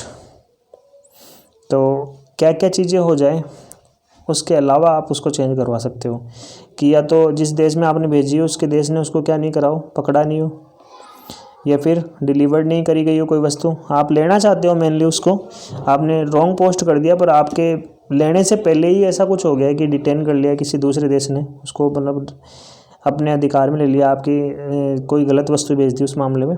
पाने वाले को अगर वो डिलीवर्ड हो गई तब तो आपको कैसे देगा वो, प्रेषक को वापस ही नहीं आएगी वो। और सक्षम अधिकारियों ने फिलहाल वस्तु को नष्ट नहीं करा। अगर आपका कोई हानिकारक या घटिया पदार्थ उसमें मिल गया तो वो क्या करते हैं, उसको सक्षम अधिकारी उसको नष्ट भी कर सकते हैं। इन सब के मामले के अलावा क्या होता है, आपको वस्तु वापस मिल जाएगी, नहीं तो नहीं मिलेगी। In which clause of PO guide part 1 the information about the address of correspondence in foreign countries given. तो किसी विदेश में संवाददाताओं के पते की सूचना पीओ गाइड पार्ट 1 के किस क्लॉज में दी गई है? तो क्लॉज नंबर 31। भगवान ही याद करे भाई इनको। तो डिलीवरी न होने की स्थिति में डाकघर इसे बिना खोले और बिना देरी किए गए वापस कर सकता है। प्रत्येक पत्र में पिन सहित प्रेषक का नाम और पता होना चाहिए। तो ये पूछ रहा है क्वेश्चन, ये पूछ रहा है इस रामायण में, ये कहना चाह रहा है कि प्राप्तकर्ता का पता कहाँ होना चाहिए। तो देख लो कौन सा हाथ है, निचले तरफ बाएं हाथ के कोने में प्राप्तकर्ता का पता न होना चाहिए। इस केस में क्या होगा, आर्टिकल को खोलने की जरूरत नहीं पड़ेगी अगर वितरित नहीं हुआ है तो। ठीक है, बाएं हाथ की तरफ आपका पता लिखा हुआ है। तो 202 नंबर का क्वेश्चन 326 से चालू करा था अपन ने। प्रेषक का पता वस्तु के भेजने वाले नाम पिन कोड से तो होना चाहिए, किस तरफ होना चाहिए प्रेषक का पता? तो अभी बताया था मैंने, निचली तरफ बाएं हाथ के कोने में इस साइड होना चाहिए, यहाँ प्रेषक का पता होना चाहिए। और अननोन एड्रेस क्या है? तो अननोन एड्रेस भारत सरकार के मुख्य सचिव हिमाचल प्रदेश, ये तो सब कुछ बिल्कुल ठीक लग रहा है। अधीक्षक हैं, एसपीओ को भी चला जाएगा। तो मुख्य सचिव शिमला, ठीक है, ये थोड़ा सा अटपटा हो जाएगा। ठीक है, इंडेफिनिट एड्रेस हो गया। और अगला क्वेश्चन आपका, अनिश्चित पते कौन से माने जाएंगे, ये पूछ रहा है। बिना कोई नाम के सही व्यक्ति वाला आदमी है उसको अनिश्चित पता मानोगे आप। ठीक है, और विशिष्ट व्यक्ति या फर्म के विरोध में व्यक्तियों के वर्ग, मतलब बहुत सारे नाम लिख दिया, चेतन, रामू, राकेश, ऐसा नाम लिख दिया ना, उस केस में भी क्या होगा, वो अनिश्चित पता ही माना जाएगा। अगला क्वेश्चन आपकी स्क्रीन पर, अनिश्चित पते वाली वस्तुएं संबंधित किस क्लोज में हैं, तो क्लोज नंबर 29 आपका जो है इंडेफिनेट एड्रेस को बताता है। अगला क्वेश्चन, नौसेना के जहाज़ों में काम करने वाले नौसेना कर्मचारियों के डाक से संबंधित क्लोज कौन सा है, ये तो गया, कौन सा क्लोज है भाई साहब, 28 नौसेना। ठीक है, थल सेना और हवाई सेना में काम करने वाली रक्षा सेवा के कर्मचारियों की डाक सैनिक डाकघर के मार्फत बांटी जाती है, ये कौन से क्लोज में है। ठीक है, थल सेना और हवाई सेना में काम करने वाली रक्षा सेवा के कर्मचारियों की डाक, वो कौन से क्लोज में है, तो क्लोज नंबर 27। थोड़ा ये इंपॉर्टेंट है, इस पर थोड़ा सा फोकस करें। तो 17 खतरा, 27 खतरी वाली, तो थल सेना और हवाई सेना को खतरा मान लो आप 27। ठीक है, अगला क्वेश्चन, भारी पत्र पैकेटों के पत्ते के ऊपर की ओर कौन सा संकेत देना चाहिए, तो the address of heavy letter packet should be indicated on the top, तो कौन सा लिखना चाहिए, लेटर लिखना चाहिए उन पे। ठीक है, मैंने तो ये पूछ रहा है कि पत्र के ऊपर लेटर लिखना चाहिए। पत्ते की विधि के बारे में कौन सा वाक्य गलत है, तो कौन सा वाक्य गलत है, पता कवर की लंबाई के समानांतर लिखा जाना चाहिए, तो बिल्कुल सही है। और पता लिखते समय 3 सेंटीमीटर का हाशिया छोड़ना चाहिए, ये भी बिल्कुल सही है, ऊपर से 3 सेंटीमीटर छोड़ करके आपको पता लिखना है। विदेशों को संबंधित पत्रों के मामले में पता अंग्रेजी अक्षरों और रोमन अंकों में लिखा जाना चाहिए, बिल्कुल गलत है, तो रोमन लेटर और अरेबिक नंबर। ठीक है, ये गलत हो गया मामला, RL रोमन लेटर और अरेबिक नंबर्स में लिखा जाना चाहिए, किसका, विदेशों का पता, तो अपने को गलत पूछा, यही गलत हो गया। अगला क्वेश्चन अपना, शीघ्र वितरण के लिए कौन सा वांछनीय है, ये बताना आपको, तो वाया नहीं लिखना है, एक तो आपको कभी भी लिख देते ना वाया इन्वॉल्व फलाना डिकड़ा, ऐसे कुछ करके लिख देते हैं ना, वो गलत होता है मामला। तो इससे क्या होता है कि सीधी डिलीवरी नहीं होती है। ठीक है, पता कवर की लंबाई के समानांतर और निचले आधे हिस्से में लेकर सामने दाहिने हाथ की ओर लिखा जाना चाहिए, बिल्कुल सही बात है ये। पोस्ट टाउन को बड़े अक्षरों में नोट किया जाना चाहिए और पोस्ट टाउन का पिन कोड नीचे नोट किया जाना चाहिए, ये भी बिल्कुल सही बात है। ठीक है, तो सब कुछ सही है इसमें, सिवाय किसके कि आपको वाया नहीं लिखना है। ग्रामीण इलाकों में वितरण की जाने वाली डाक के ब्यौरे में क्या आवश्यक नहीं है, क्या आवश्यक नहीं है भाई साहब, अगर ग्रामीण में आपकी डाक बटनी है तो पाने वाले का नाम तो आपको लिखना ही पड़ेगा। ठीक है, पिता पति का नाम भी लिखना पड़ेगा, गांव और थाने का नाम लिख दिया तो जिला और राज्य का पिन कोड लिखा हो, इसकी ज़रूरत नहीं पड़ती अगर गांव और थाने का नाम लिख दिया तो। ठीक है, जिला और राज्य पिन कोड का ज़रूरत नहीं पड़ती है इतनी। ठीक है, ग्रामीण इलाके में अगर आपकी डाक बट रही है तो। लिफाफे पर पता लिखते समय यदि पते में एक ही नाम के एक से अधिक डाकघर हो, यदि पिन कोड न लिखा हो, तो यदि जिला का नाम सेम हो तो राज्य का नाम देना चाहिए, मार्ग का संकेत जैसे क्या नहीं देना चाहिए, तो वाया नहीं लिखना चाहिए आपको, सीधी सी बात है, मैंने पहले बता दिया आपको।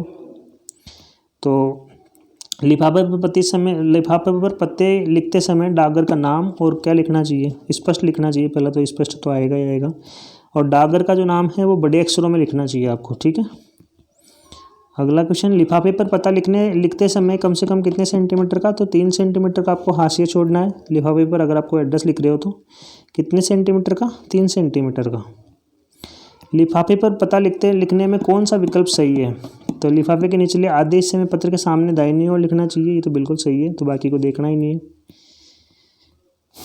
अपने तो वो फिक्स करो ना जो अपना ठीक है। कौन सा विकल्प सही है, विदेशों को संबंधित पत्र के मामले में पता लिखा कैसे जाना चाहिए, तो ये मैंने बताया था, याद करने का तरीका, रोमन लेटर RL और अरेबिक न्यूमेरियल्स AN। ठीक है, अगला क्वेश्चन, पते में क्या ब्यौरा दिया जाए, PO गाइड पार्ट 1 के कौन सा क्लोज ये बताएगा, तो क्लोज नंबर 26 आपको ये बताएगा कि पता में क्या क्या चीज़ लिखनी है, तो 26 नंबर 26 नंबर क्लोज बहुत इंपॉर्टेंट है, और अपन को ये क्या बताता है कि पता कैसे लिखना है। डाक पोस्ट करते समय पोस्ट लेकर आने वाले व्यक्ति को क्या हिदायत देता है, अर्थात कौन सा तरीका अपनाने की सलाह देता है, तो क्या सलाह देता है भाई साहब, कम टिकट लगाओ और अधिक मूल्य के लगाओ। तो ये बिल्कुल सही है। ठीक है, अगला क्वेश्चन, लेवल टिकट मोहर या दूसरे चिन्ह जो डाक टिकट पे नहीं होते किंतु डाक टिकट समझ लिए जाते हैं, उन्हें डाक वस्तु की किसी और नहीं चिपकाना जाना चाहिए। तो सामने की तरफ नहीं चिपकाना चाहिए, जहाँ आप एड्रेस लिख रहे हो वहाँ नहीं चिपकानी चाहिए कि भाई डाक टिकट, उनको समझ लिया जाएगा। गैर डाक टिकट, चैरिटी टिकट, लेवल मोहर आदि पीओ गाइड पार्ट 1 के कौन सी क्लोज में दी गई है? तो कौन सी क्लोज है? क्लोज नंबर 24, जिनको डाक टिकट नहीं माना जाएगा। टिकट जिस तरफ पता लिखा जाता है उसकी किस तरफ चिपका होना चाहिए? ये पूछ रहा है। दाएं हाथ के ऊपरी कोने में कहाँ चिपका होना चाहिए? यहाँ से चिपका होना चाहिए, ये दाएं हाथ का ऊपरी कोना। डाक टिकट पत्र पैकेट पर कैसे चिपका होना चाहिए? कैसे चिपका होना चाहिए? टिकट पूर्ण रूप से वस्तु पर ही चिपका होना चाहिए, बिल्कुल सही है। अलग लेवल पर दूसरी वस्तु पर बांधने का तो कोई मेथड नहीं है, और अंदर क्यों चिपकाओगे आप? ठीक है, अगला क्वेश्चन, डाक टिकटों को कैसे चिपकाना है? कौन सा क्लोज बताता है? आपका 23 नंबर का क्लोज बताता है। गैर रजिस्ट्री पत्रों या गैर रजिस्ट्री मामलों में कीमती वस्तुओं को भेजने से प्रेषक संपत्ति को खोने का खतरा मोल लेता है, बिल्कुल सही है। आपको रजिस्ट्री करा के ही भेजना चाहिए, तो गैर रजिस्ट्री में आपकी कीमती वस्तुएं नहीं भेजनी चाहिए। जब तक देय सीमा शुल्क का भुगतान नहीं किया जाता है तब तक निम्नलिखित मदों वाली आयातित डाक वस्तुओं द्वारा प्रेषित नहीं की जाएगी।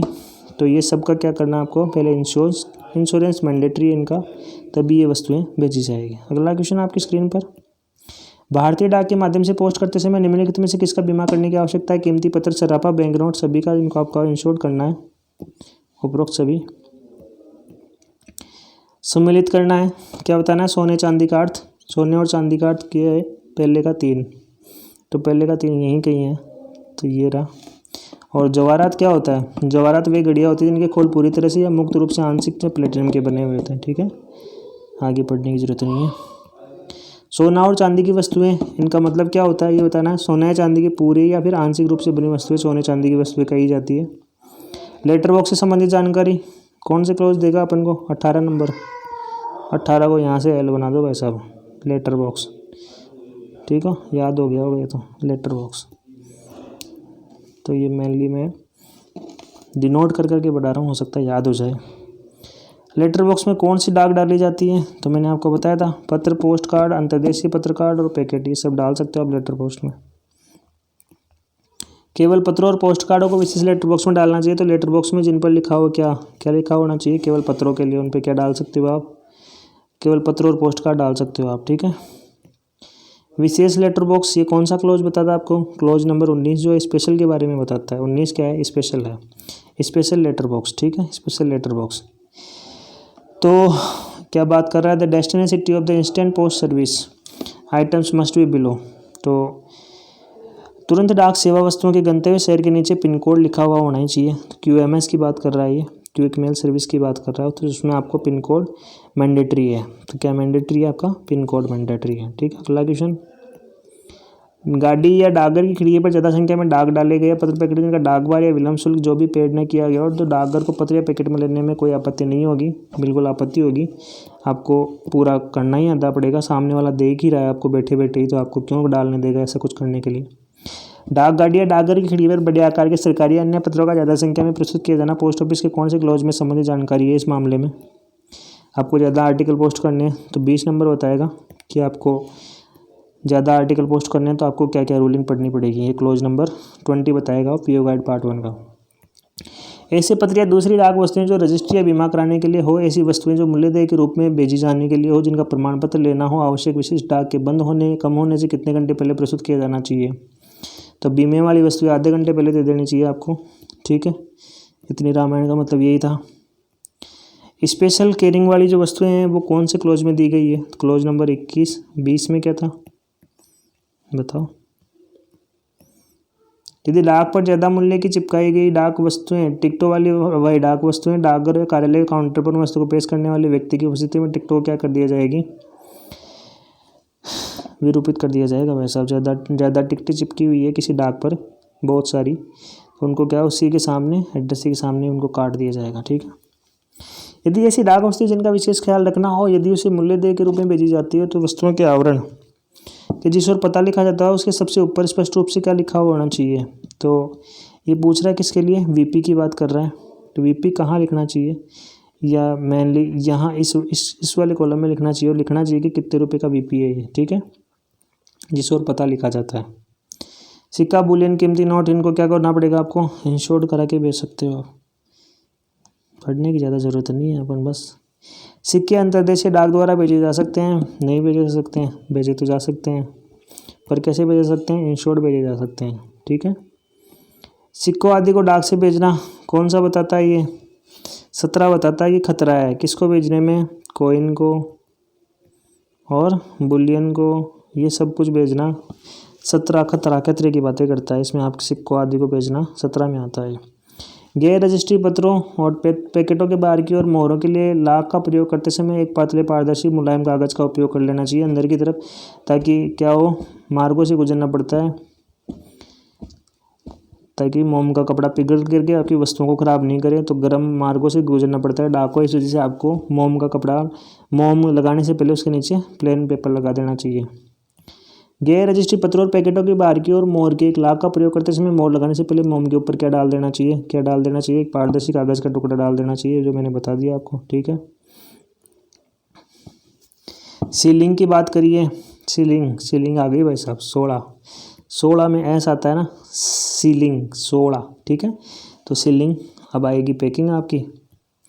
और प्रत्येक कस्टमर से डाकघर ये कहता है कि पत्र, पैकेट या पार्सल को इस तरह से बंद करें कि पैक करने के नुकीले कार्ड बनने किनारे नहीं बने जो कर्मचारी को चोट पहुंचाए। बिल्कुल गलत है, डाकघर बिल्कुल नहीं कहता, ये आपकी जिम्मेदारी है कि आप ऐसे किनारे बनाए ही नहीं जिनके ऊपर क्या हो, डाक कर्मचारियों को चोट लगने के वो हो, खतरा हो, ठीक है। मोमी कपड़े का प्रयोग आप पार्सल की हिफाजत के लिए कर रहे हो, तो कौन सा आवरण होना चाहिए ये मोम का कपड़े के लिए, भीतरी आवरण होना चाहिए। तो मोम का कपड़ा आपको कभी भी बाहर नहीं लगाना चाहिए, कुल मिला के ये कहना चाह रहा है। उससे क्या होता है कि गर्म जलवायु में आपका मोम पिघल करके दूसरी वस्तुओं को खराब करेगा, खुद भी खराब हो जाएगा।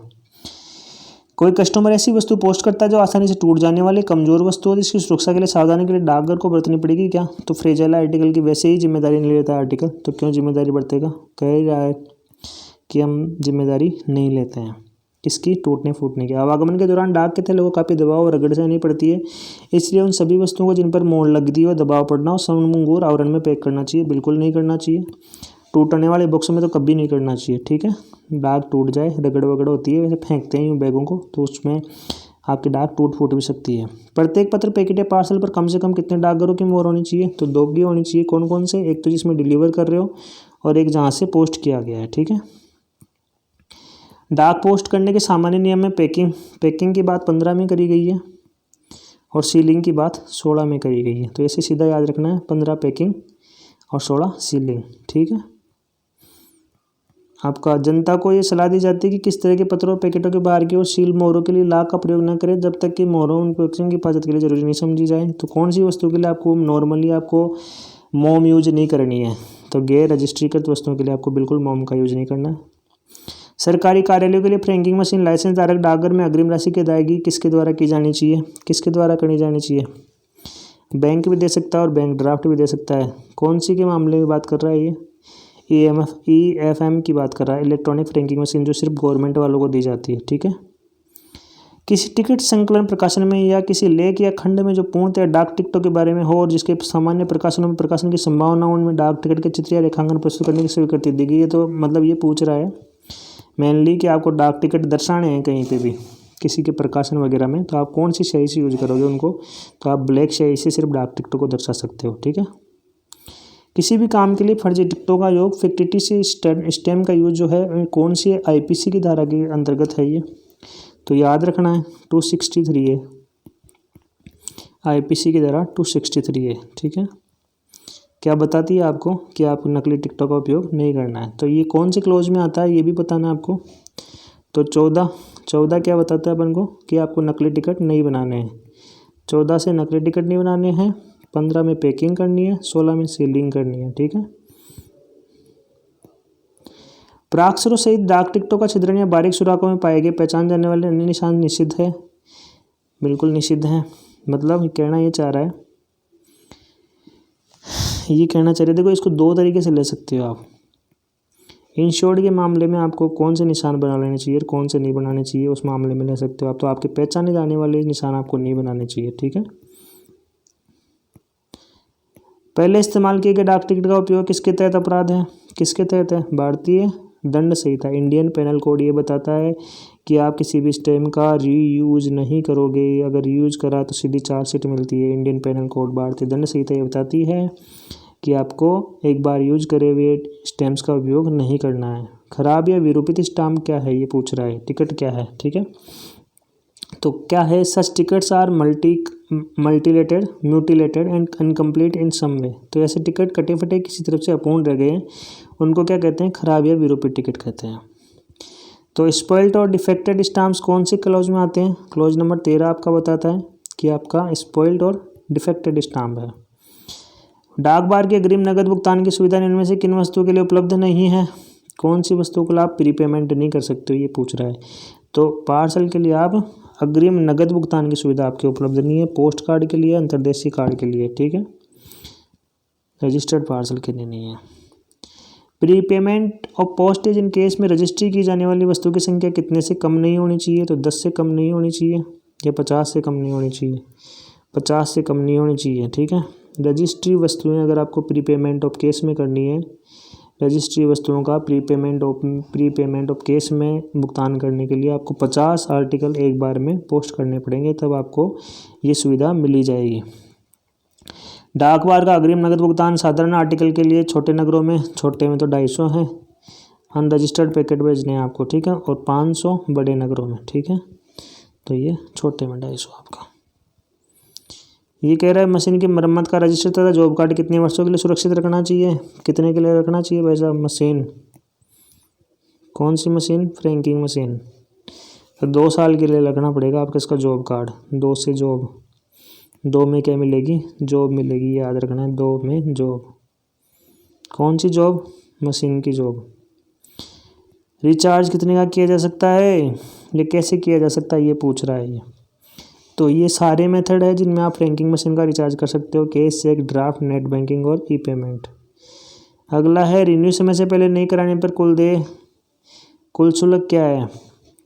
तो रिन्यू समय से पहले नहीं कराने पर चार्जेस तो आपके 100 रुपये लगेंगे, मतलब ये डिफ़ॉल्ट लग गया आपके किसके केस में? फ्रैंकिंग मशीन का रिन्यू नहीं कराने पर, ठीक है। नॉर्मल 375 होते हैं, तो इन दोनों को जोड़ करके आपसे चार्ज ले लिया जाएगा 475। अगला है, ये आना ही था, लाइसेंस की अवधि पूछ रहा है फ्रैंकिंग मशीन की, तो कितने साल है? 5 साल, ठीक है। 2 साल किसकी? जॉब की, जॉब रजिस्टर की। EFM का पूर्ण रूप पूछ रहा है, तो क्या होता है? इलेक्ट्रॉनिक फ्रैंकिंग मशीन, बिल्कुल सही है। अगला क्वेश्चन आपकी स्क्रीन पर, डाकघर लाइसेंस धारक को अग्रिम राशि या अन्य रकम के लिए एक रसीद देता है, कौन से फॉर्म पर देता है? 67, ACG 67। तो इसको मनी पेड मत याद कर लेना, मनी पेड ACG 7 होता है, ठीक है। 67 पे रसीद देता है। फ्रैंकिंग मशीन लाइसेंस धारक सरकारी विभाग किराए की राशि अग्रिम रूप से अदा करेगा। तो हर क्वार्टर में, ये कुल मिला के क्या पूछ रहा है क्वेश्चन? ये कहना चाह रहा है कि आपके जो EFM होती है ना, इलेक्ट्रॉनिक फ्रैंकिंग मशीन, जो गवर्नमेंट डिपार्टमेंट को दी जाती है, तो उसकी किराए की जो अग्रिम राशि है वो कितने महीनों के लिए जमा करनी पड़ती है ये पूछ रहा था। क्वार्टरली आपको एडवांस डिपॉजिट करना पड़ेगा इसके लिए, ठीक है। सरकारी फ्रैंकिंग मशीन के मामले में मुख्य डाकघर निम्न में से कौन सा रिकॉर्ड रखेगा? कौन सा रिकॉर्ड रखेगा? ये सारे रिकॉर्ड रखेगा। क्या क्या? लाइसेंस धारक की सूची दर्शाने वाला रजिस्टर, किराए के अग्रिम भुगतान दर्शाने वाला रजिस्टर, मशीन फ्रैंकिंग का रिकॉर्ड और फ्रैंकिंग मशीन का लेजर, ये सभी रखेगा। किसको? HO को मेंटेन करना पड़ेगा। लाइसेंस धारक कौन? सरकारी कार्यालय के, ठीक है। कौन सा रिकॉर्ड रखेंगे? अब लाइसेंस धारक की बात कर रहा है, पहले तो HO की बात करी थी। तो लाइसेंस धारक अपने पास क्या रखेगा? डाक भेजने से संबंधित फ्रैंकिंग मशीन का रजिस्टर रखेगा, भाई मैंने आज इतनी डाक भेज दी, और फ्रैंकिंग मशीन रिकॉर्ड पुस्तिका, ये 2 चीज़ रखेगा वो, ठीक है। ये कार्यालय की चीज़ें, उसके काम की बात नहीं है, ठीक है। सरकारी डाक के तौर पर पहचान की जा सके इसलिए लाइसेंस डाक पर कौन सा वर्ड होना चाहिए? तो गवर्नमेंट होना चाहिए, सेवा, सर्विस वर्ड होना चाहिए कि भाई ये सरकारी डाक है। और ये शर्त बतानी है आपको कि भाई सरकारी कार्यालयों, मुख्यालयों और विभागों में फ्रैंकिंग मशीन को दिया जाना है किराए पर, तो इनमें से कौन कौन सी शर्तें आपको माननी पड़ेगी? तो पहली शर्त क्या कहती है? सरकारी कार्यालयों को डाक विभाग से फ्रैंकिंग मशीन के प्रयोग के लिए लाइसेंस की प्रार्थना करने पर पोस्ट मास्टर जनरल, तो EFM की बात कर रहा है मेनली ये। तो EFM का जो वो देता है सर्टिफिकेट, वो कौन देता है? पोस्ट मास्टर जनरल देता है आपका, ठीक है। संबंधित पोस्ट मास्टर जनरल बिना कोई कारण बताए लाइसेंस को मना या रद्द कर सकता है। बिल्कुल सही बात है, ये फैम की बात कर रहा है। लाइसेंस दाता प्राधिकारी लाइसेंस में इन 2 कार्यालयों को विशेष रूप से उल्लेख करेंगे जहां लाइसेंस से संबंधित डाक स्वीकार की जानी है। 2 कार्यालयों से मुख्य कार्यालय कम से कम एक कार्यालय LSG स्तर का होना चाहिए, जिसमें आप क्या कर रहे हो? फ्रैंकिंग मशीन से डाक पोस्ट कर रहे हो। सरकारी कार्यालय द्वारा डाक विभाग से फ्रैंकिंग मशीन के प्रयोग के लिए लाइसेंस प्रार्थना करने से संबंधित किसके द्वारा स्वीकृत किया जाएगा? पूछ रहा है EFM की बात। इलेक्ट्रॉनिक फ्रैंकिंग मशीन जो गवर्नमेंट ऑफिसों को दी जाती है, तो इसका लाइसेंस कौन देता है? PMG, यही पूछ रहा है ये। कौन फ्रैंकिंग मशीन के लाइसेंस की शर्तों में फेरबदल कर सकता है और कुछ जोड़ सकता है या फिर कुछ हटा सकता है? कौन कर सकता है? तो डायरेक्टर जनरल कर सकता है। कौन सा डिपार्टमेंट का? पोस्ट या टेलीग्राफिक डिपार्टमेंट का, ठीक है। क्या कर सकता है? वो लाइसेंस की शर्तों में फेरबदल कर सकता है या फिर कुछ जोड़ सकता है या फिर कुछ हटा सकता है। फ्रैंकिंग मशीन के फ्रैंक आर्टिकल के लिए एक बार विज्ञापन की अवधि मंजूर हो जाने पर संबंधित डाक मंडल अध्यक्ष से किसी भी प्रकार की पूर्व मंजूरी के लिए कोई परिवर्तन नहीं किया जाएगा। ये वाक्य है, बिल्कुल सही है। आपने एक बार विज्ञापन स्वीकृत करा लिया, उस मामले में दोबारा आप चेंज करवाना चाहते हो तो आपको चेंज नहीं करा जाएगा, ठीक है। और लाइसेंसदारी जितने चाहिए उतने विज्ञापन और मोहर बनवा सकता है, और एक आर्टिकल पर कितनी मोहर लगा सकता है, यही पूछ रहा है, ठीक है। तो एक आर्टिकल पर एक ही लगा सकता है, एक से अधिक नहीं लगा सकता वो, ठीक है। फ्रैंक आर्टिकल पर विज्ञापन देने तो डाइयों के काटने या काटने फाटने में जो भी खर्च आएगा वो कौन देगा? ये पूछ रहा है। ये कौन देगा भाई साहब? लाइसेंसदारी देगा, डिपार्टमेंट को तो क्या मतलब। फ्रैंक आर्टिकल के संबंध में तारीख मोहर की छाप के बगल में विज्ञापन देने की व्यवस्था किन शर्तों पर की जाएगी? सही उत्तर का चयन करो। ये कहना चाह रहा है कि तारीख मोहर की छाप के बगल में अगर आपको एडवर्टाइजमेंट देना है तो इनमें कौन सी कंडीशन होनी चाहिए? तो कंडीशन यही होनी चाहिए कि लिफाफा या कार्ड के बाएं हाथ के ऊपरी कोने तक सीमित होना चाहिए मामला, मतलब यहाँ तक सीमित होना चाहिए ये मामला, यहाँ तक आप विज्ञापन दे सकते हो। डाइयों का काटने का खर्चा, ये तो कर लिया, उल्टा चल गया क्या मामला? सीधा चलते हैं। ये देखो, ये आ गया, ये क्वेश्चन भी है, ये पूछा जाता है, तो इसका याद करने का तरीका मैं बताऊं आपको। अगर आपसे कोई छाप गलत हो गई है फ्रैंकिंग मशीन पर, तो आप चाहते हो कि उनका आपको वापस पैसा रिफ़ंड कर दिया जाए, तो आपसे डिपार्टमेंट कितना % आपका जो वैल्यू है, जितने की आपने छाप लगाई है या जितना आपने अंकित करा है, उसका कितना % आपको डिपार्टमेंट काटेगा। तो 3 महीने के भीतर देना पड़ेगा और 5% आपका काट लिया जाएगा इसमें, ठीक है। 3 महीने के अंदर अंदर 5% कम करके आपको बस ऐसी वापस दे दी जाती है। किस केस में? अगर आपसे छाप गलत लग गई है।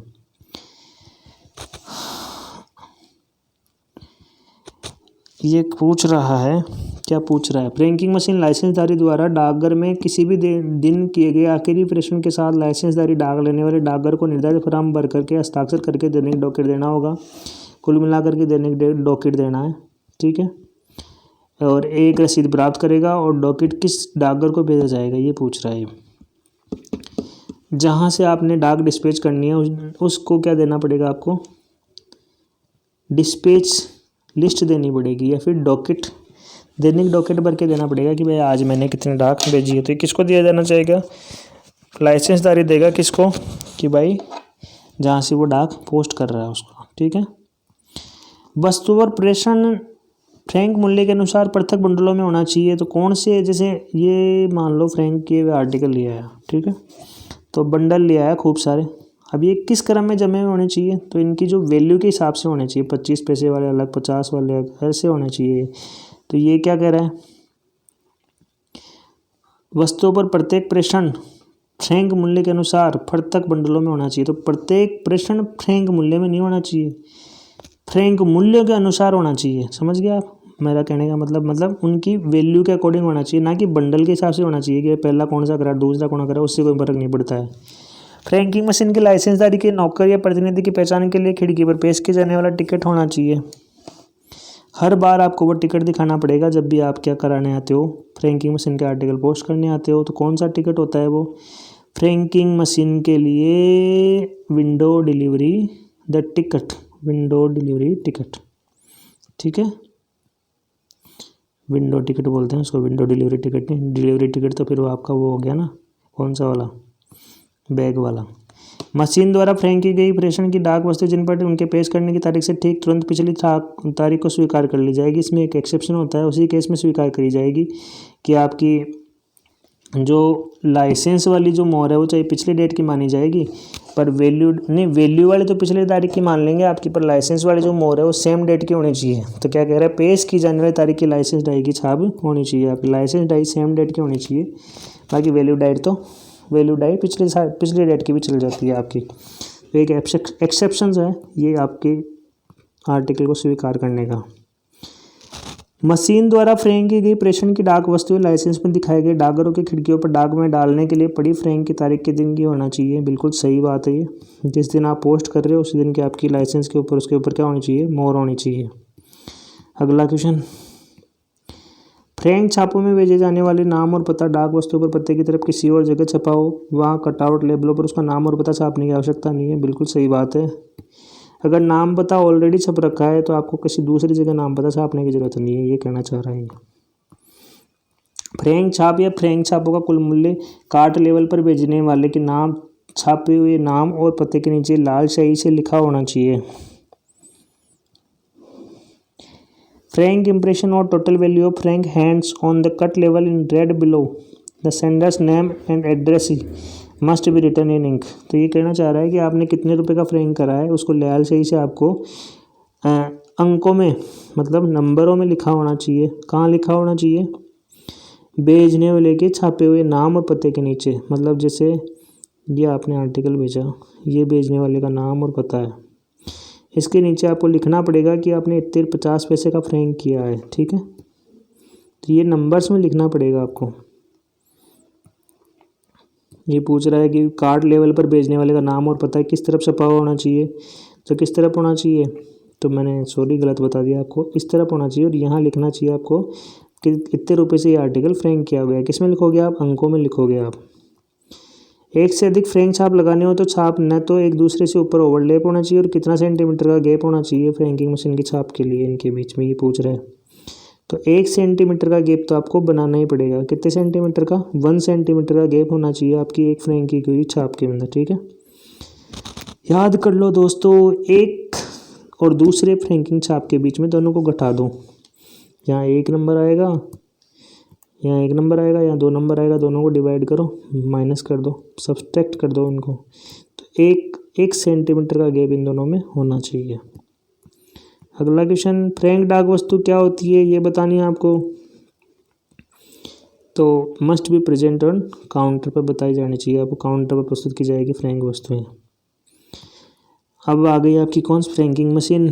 पूछ रहा है कि मरम्मत के अलावा मशीन के स्थान में वहाँ परिवर्तन उन डाकघरों को जहाँ डाक डाली जाती है दूषित कर दिया जाना चाहिए। तो बिल्कुल सही है, हेड ऑफ डिवीज़न को बताना चाहिए कि भाई मैंने परिवर्तन करा है किस में, फ्रैंकिंग मशीन की लोकेशन में। ठीक है, किसको बताओगे आप, मंडल अध्यक्ष को बताओगे आप। फ्रैंकिंग मशीन के सेवा और मरम्मत का कार्य जब डाकघर के स्थान में नहीं कर सकते हो आप, ऐसी स्थिति में मशीन डाकघर को भेजी जाएगी और मशीन के मरम्मत के भेजने से पहले उसमें से कौन सी डाई निकाल लोगे आप, तो आप लाइसेंस डाई निकाल लोगे उसमें से। जब भी मशीन मरम्मत के लिए जाएगी तो आपको कौन सी डाई निकालनी है, लाइसेंस डाई निकालनी है, चाहे वो पोस्ट ऑफिस में हो चाहे पोस्ट ऑफिस के बाहर हो। तो ऐसे स्थानों में जहाँ मशीन का अधिकृत सप्लायर मशीनों की सेवा और मरम्मत का कार्य डाकघर के स्थानों में नहीं कर सकते हैं, ऐसी स्थिति में भेजी जाएगी। क्यों, क्योंकि कौन सी डाई निकालनी है, लाइसेंस डाई निकालनी है, उसके बाद ही उसकी मरम्मत हो पाएगी।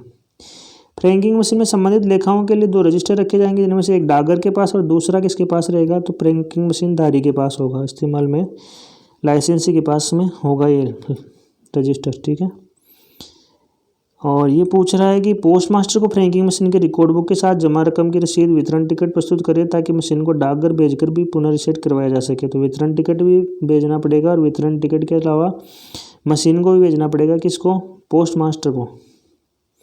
कौन भेजेगा भाई, कौन, लाइसेंसधारी भेजेगा। किसको, मशीन को, और रिकॉर्ड बुक के रिकॉर्ड जो रजिस्टर है उसको, और साथ में विंडो टिकट भेजेगा, मतलब डिलीवरी टिकट भेजेगा। ठीक है, लाइसेंसधारी मशीन के भीतर जब भी रीसेट कराना हो तो उसे चाहिए कि वह डाकघर में रकम जमा करे। इसके लिए रकम जमा करना आवश्यक है। बिल्कुल सही बात है, आपको पैसे देने पड़ेंगे जब भी आपको क्या कराना है, रीसेट कराना है। और रीसेट कितने रुपए से कम पे हो जाती है, 100 रुपये से कम पे आप रीसेट को करवाना ही पड़ेगा।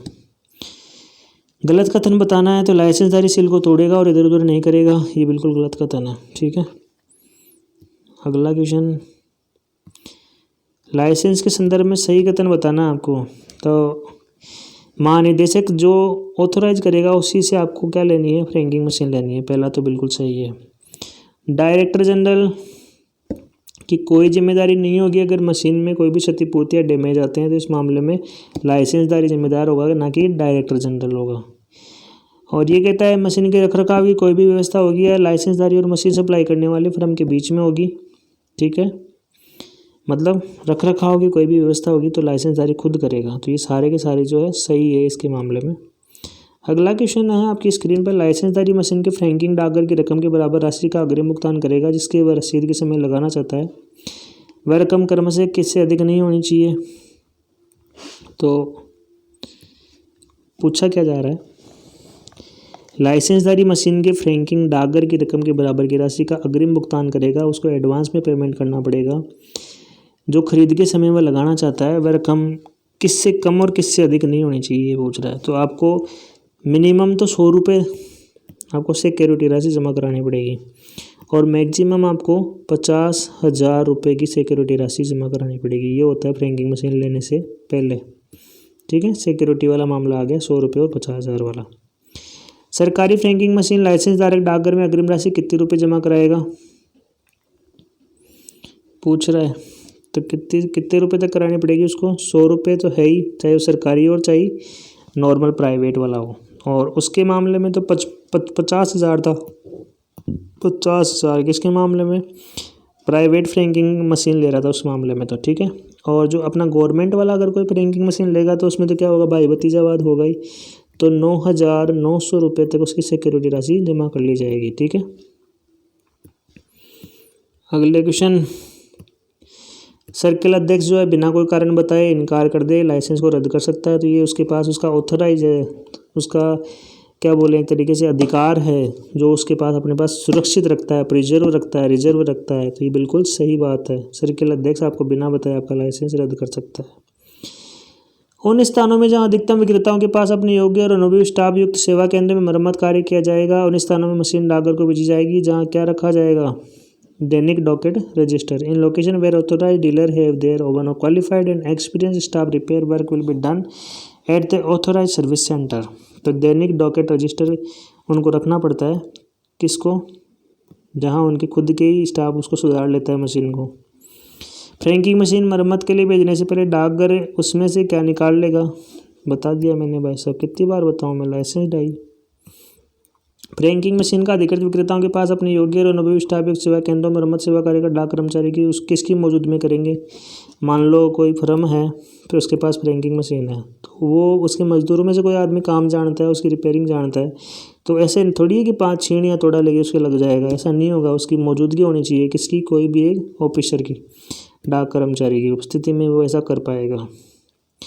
फ्रैंक की गई ऐसे छाप, रजिस्ट्री, गैर रजिस्ट्री वस्तुएं जो जिस पर पिछली तारीख की पड़ी हुई स्वीकार की जाएगी, बिल्कुल स्वीकार नहीं की जाएगी। मैंने एक्सेप्शन बताया था किस केस में स्वीकार की जाएगी। सर्विस डाई जो सर्विस जो डाई है वो सेम डिट की होनी चाहिए। मूल्य डाई हो सकती है, एक से अधिक छाप हो सकती है, वैल्यू तो कितनी भी लगा सकते हो आप, 10, 5, 10, 15, 20, 50 पर। लाइसेंस डाई एक ही होनी चाहिए, लाइसेंस डाई की एक ही छाप होनी चाहिए। ठीक है, और फ्रैंकिंग के संबंध में गलत विकल्प को चुनो। ये रहा भाई साहब, एक दूसरे पर नहीं होनी चाहिए, मैंने आपको बताया था एक दूसरे पर नहीं होगी। कैसी होगी, कितना गैप होगा, 1 सेंटीमीटर का गैप होगा इनमें फ्रैंकिंग करते टाइम। ठीक है, दिन में अंतिम डाक भेजे जाने पर या दिन में के काम के घंटे की समाप्ति पर लाइसेंसधारी को डाक डालने वाले डाकघर में यथाउचित रूप में भरकर उस तारीख पर सहित हस्ताक्षर करके देना होगा। क्या देना पड़ेगा भाई साहब, ये दैनिक डॉकेट देना पड़ेगा। डाक डालते हो उस ऑफिस में, दैनिक डॉकेट किस मामले में, अंतिम डाक भेजे जाने या डाक दिनों में काम के घंटे की समाप्ति पर। ठीक है, दैनिक डॉकेट आपको भेजना ही पड़ेगा, ये क्लेश है आपके लिए। प्रयोग की जाने वाली हर फ्रैंकिंग मशीन के लाइसेंस का होना आवश्यक है, बिल्कुल सही है। बिना लाइसेंस के आप नहीं काम में ले सकते हो, तो चूतिया बना दोगे गवर्नमेंट को। भारत में फ्रैंकिंग मशीन के प्रयोग के लिए लाइसेंस संबंधित को आवेदन पत्र देने पर मंजूर किया जाएगा। किसको दे सकते हो भाई साहब, मंडल अध्यक्ष को, एसपी को देना पड़ेगा आपको लाइसेंस। के लिए आवेदन। किसका आवेदन? कौन सी मशीन? फ्रैंकिंग मशीन के लाइसेंस चाहिए आपको, तो उसके लिए आवेदन आपको मंडल अध्यक्ष को देना पड़ेगा। अध्यक्ष द्वारा जारी किए गए वैध लाइसेंस के अलावा फ्रैंकिंग मशीन का प्रयोग किया जा सकता है? बिल्कुल नहीं किया जा सकता है। वो जो लाइसेंस देगा उसी से आप यूज में लोगे। तो कौन जारी करता है? अध्यक्ष। कौन? सुप्रिटेंडेंट। फ्रैंक की गई आर्टिकल को डाकघर या कार्यालय के काउंटर पर दी जाएगी और प्रत्येक प्रश्न के साथ लाइसेंसदारी या उसके प्रतिनिधि के पास पहचान के लिए क्या होना चाहिए? खिड़की delivery ticket, window delivery ticket. किसके पास होना चाहिए? फ्रैंकिंग मशीन के लाइसेंसदारी की प्रतिनिधित्व की पहचान होती है। फ्रैंक की गई वस्तुएं हर फ्रैंक के अनुसार पृथक बंडलों में काउंटर पर दी जाएगी, मूल्य के अनुसार दी जाएगी। मैंने आपको पहले बता दिया, वैल्यू के अनुसार उनके बंडल बनाने हैं। यदि लाइसेंसदारी मशीन द्वारा फ्रैंक वस्तुओं को दो डाकघरों में डालना चाहता है तो उन्हें एक डाकघर या डाकघर में डालना चाहिए। एक डाकघर हो सकता है नाइट पोस्ट ऑफिस, बाकी तो एक तो LIC ग्रेड का होना ही चाहिए। ठीक है। फ्रैंक की छाप में दी डाई होनी चाहिए, एक वैल्यू डाई और दूसरी डाई का नाम क्या है? तो कौन सी डाई है बताओ? लाइसेंस डाई। एक तो वैल्यू डाई हो गई, एक लाइसेंस की डाई हो गई। फ्रैंक की गई निम्नलिखित डाक वस्तुओं को अद्वितीय माना जाता है जब क्या करोगे आप? लेटर बॉक्स में डाल दोगे। जिन पर बाद की दिनांक की तारीख मोहर हो, जिन पर पूर्ववर्ती दिनांक हो, इन सबको क्या मान लिया जाएगा? अनपेड माना जाएगा। ठीक है। फ्रैंकिंग के इंप्रेशन स्पष्ट और विशिष्ट और निम्नलिखित रंग के होने चाहिए। कौन से रंग के होने चाहिए? तो कौन सा रंग होना चाहिए? चमकदार लाल रंग होना चाहिए। इंप्रेशन। फ्रैंकिंग मशीन का उपयोग करने पर लाइसेंस किस प्राधिकारी द्वारा जारी किया जाता है? कौन जारी करता है? मंडल अध्यक्ष जारी करता है। चीख के बता रहा हूँ, SP करता है, SPO करता है। पर एक एक्सेप्शंस भी है। EFM का जो है ना, वो कौन करता है? आपका PMG करता है। ये ध्यान रखने वाली बात है। ये RFM की बात है।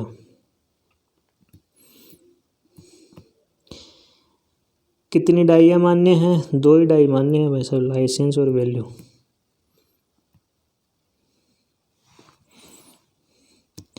फ्रैंकिंग मशीन पर अंकन वैध है, इसकी मान्यता के लिए उनमें से कौन सी डाई होनी चाहिए? तो कौन सी डाई होनी चाहिए? लाइसेंस और वैल्यू डाई दोनों होनी चाहिए। हेयर डाई तो कोई होती नहीं है, बालों में लगाने की डाई।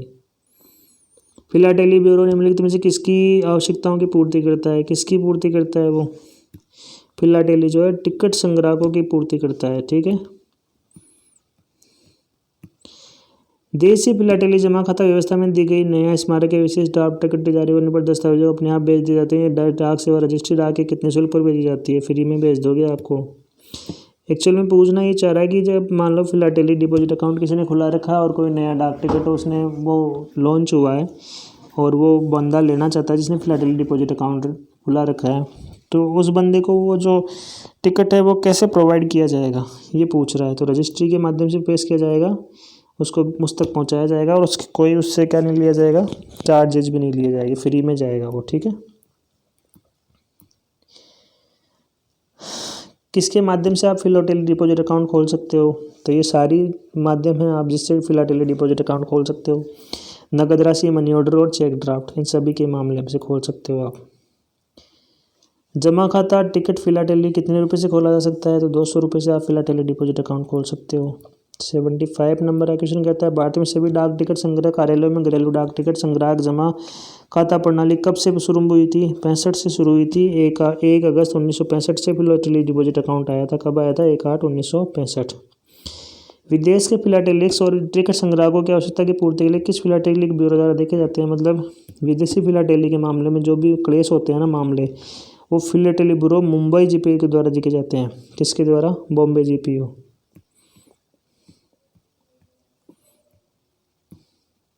क्या देखता है बॉम्बे GPO? ये देखता है कि विदेशों के फिलाटेली और डिपॉजिट टिकटों के जितने भी ऑर्डर है ना उनको इनकी सुनवाई कौन करता है? बॉम्बे GPO। क्या खोले हैं विभाग ने? किसके लिए? टिकट संकलनकर्ता और टिकट संग्राहकों की आवश्यकताओं की पूर्ति करने के लिए क्या खोले हैं? फिलाटेली ब्यूरो खोले हैं। ठीक है। ऐसे भी कोई क्वेश्चन बनाता है कि यार सेंट्रल गवर्नमेंट द्वारा कौन से टिकट जारी करते हैं जिनका प्रयोग डाक बार भुगतान के लिए नहीं किया जाता है? राजस्व टिकट मतलब रेवेन्यू टिकट। ठीक है। यदि ऐसी डाक लेखन सामग्री उस पर मुद्रित टिकट के मूल्य से अधिक डाक बार लिया जाना हो तो अपेक्षित मूल्य के लिए अतिरिक्त लगाकर इसे फर्क को पूरा किया जाता है। मान लो ₹5 का लिफाफा है, ठीक है, और आप इसकी रजिस्ट्री करवाना चाहते हो, तो आपको पता है कि रजिस्ट्री ₹22 की होगी। 5 काट देगा तो बचे कितने? ₹17। अब वो 17 आप कैसे पेड करोगे? या तो आप टिकट लगा के पेड कर दोगे या फिर आप कैश दे दोगे, ठीक है, दोनों विकल्प है आपके पास, वही पूछा है इसने बस। और ये कहता है कि लेखन सामग्री के कुछ मतलब ये है क्या, some of post office stationery include envelope, inland newspaper, post card issue it is. हाँ भाई साहब, ये सब स्टेशनरी है, यही पूछ रहा है कि ये सारी की सारी स्टेशनरी है क्या पोस्ट ऑफिस की, ये पूछ रहा है, तो बिल्कुल सही बात है। ऐसे कोई क्वेश्चन बनाता है। भारतीय डाकघर भारत सरकार के प्राधिकार के अंतर्गत सामान्यतया डाकघर का भुगतान डाक टिकट जारी करके प्राप्त करते हैं। सही है भाई साहब, डाकबार का भुगतान तो डाक टिकट जारी करके प्राप्त करेगा वो, ठीक है। अगला क्वेश्चन, डाकघर में डाकबार का भुगतान किया जा सकता है, कैसे कर सकते हो? डाक टिकट और कैश दोनों में कर सकते हो, मैंने बताया था आपको, ठीक है। अगला क्वेश्चन,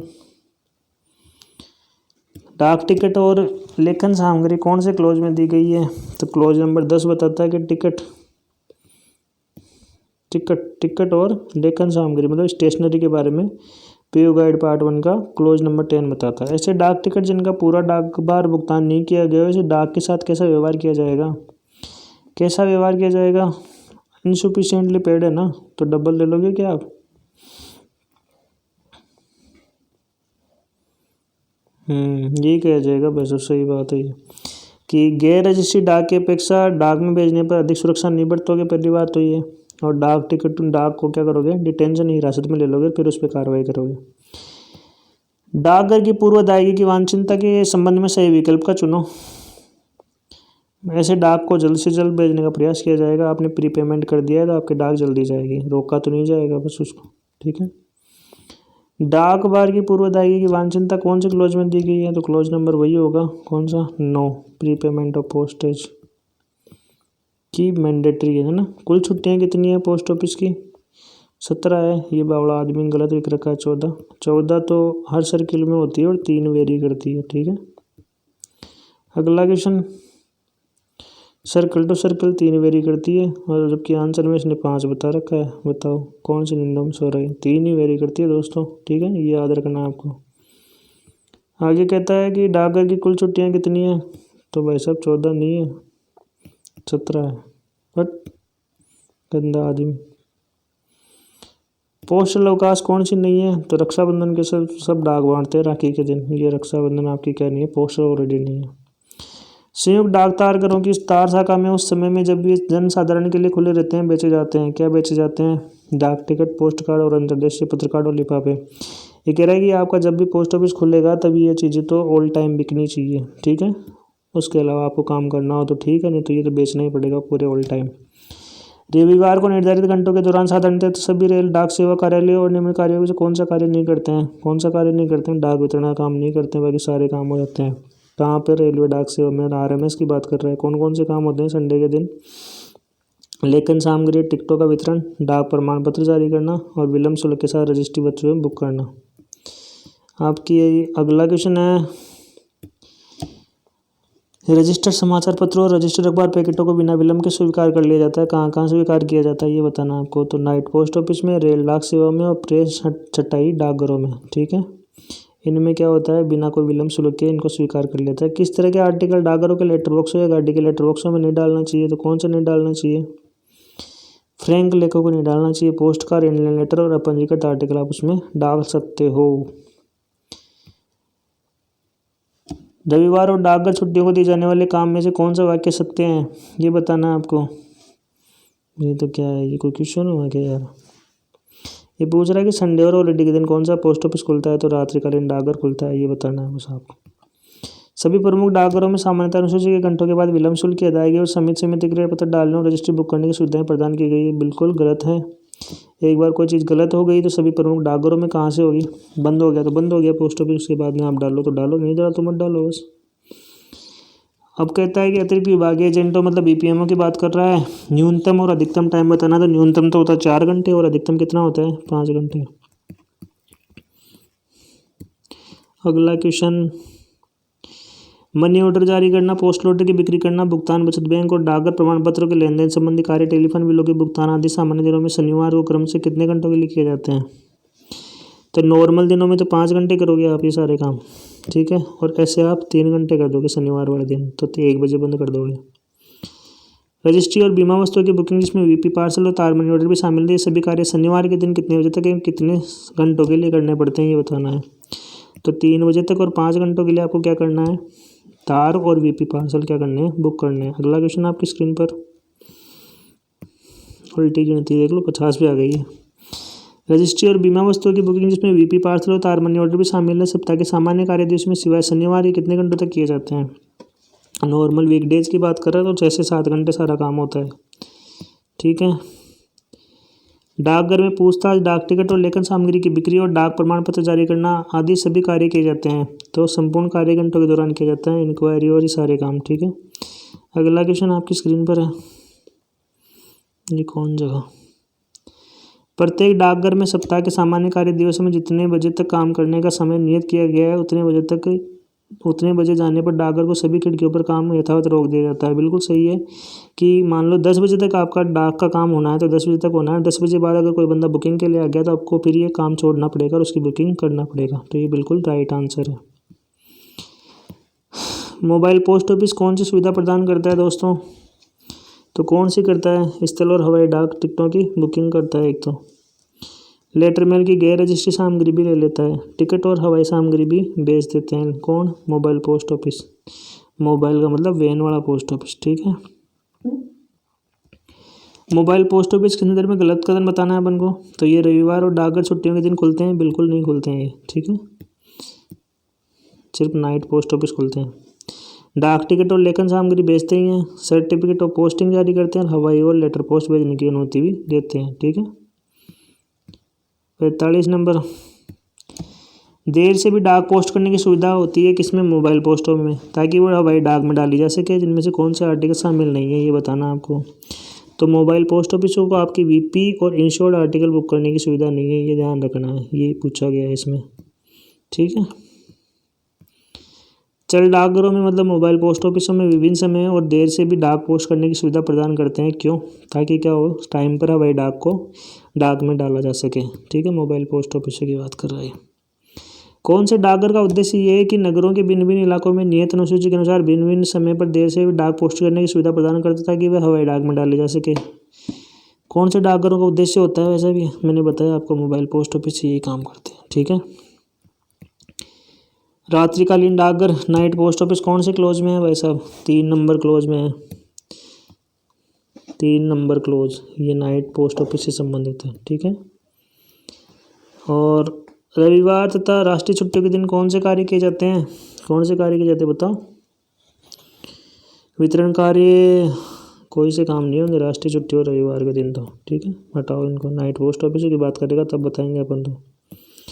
रात्रिकालीन डाकघर रविवार तथा राष्ट्रीय छुट्टियों के दिन भी कितने बजे तक खुलते हैं बताओ?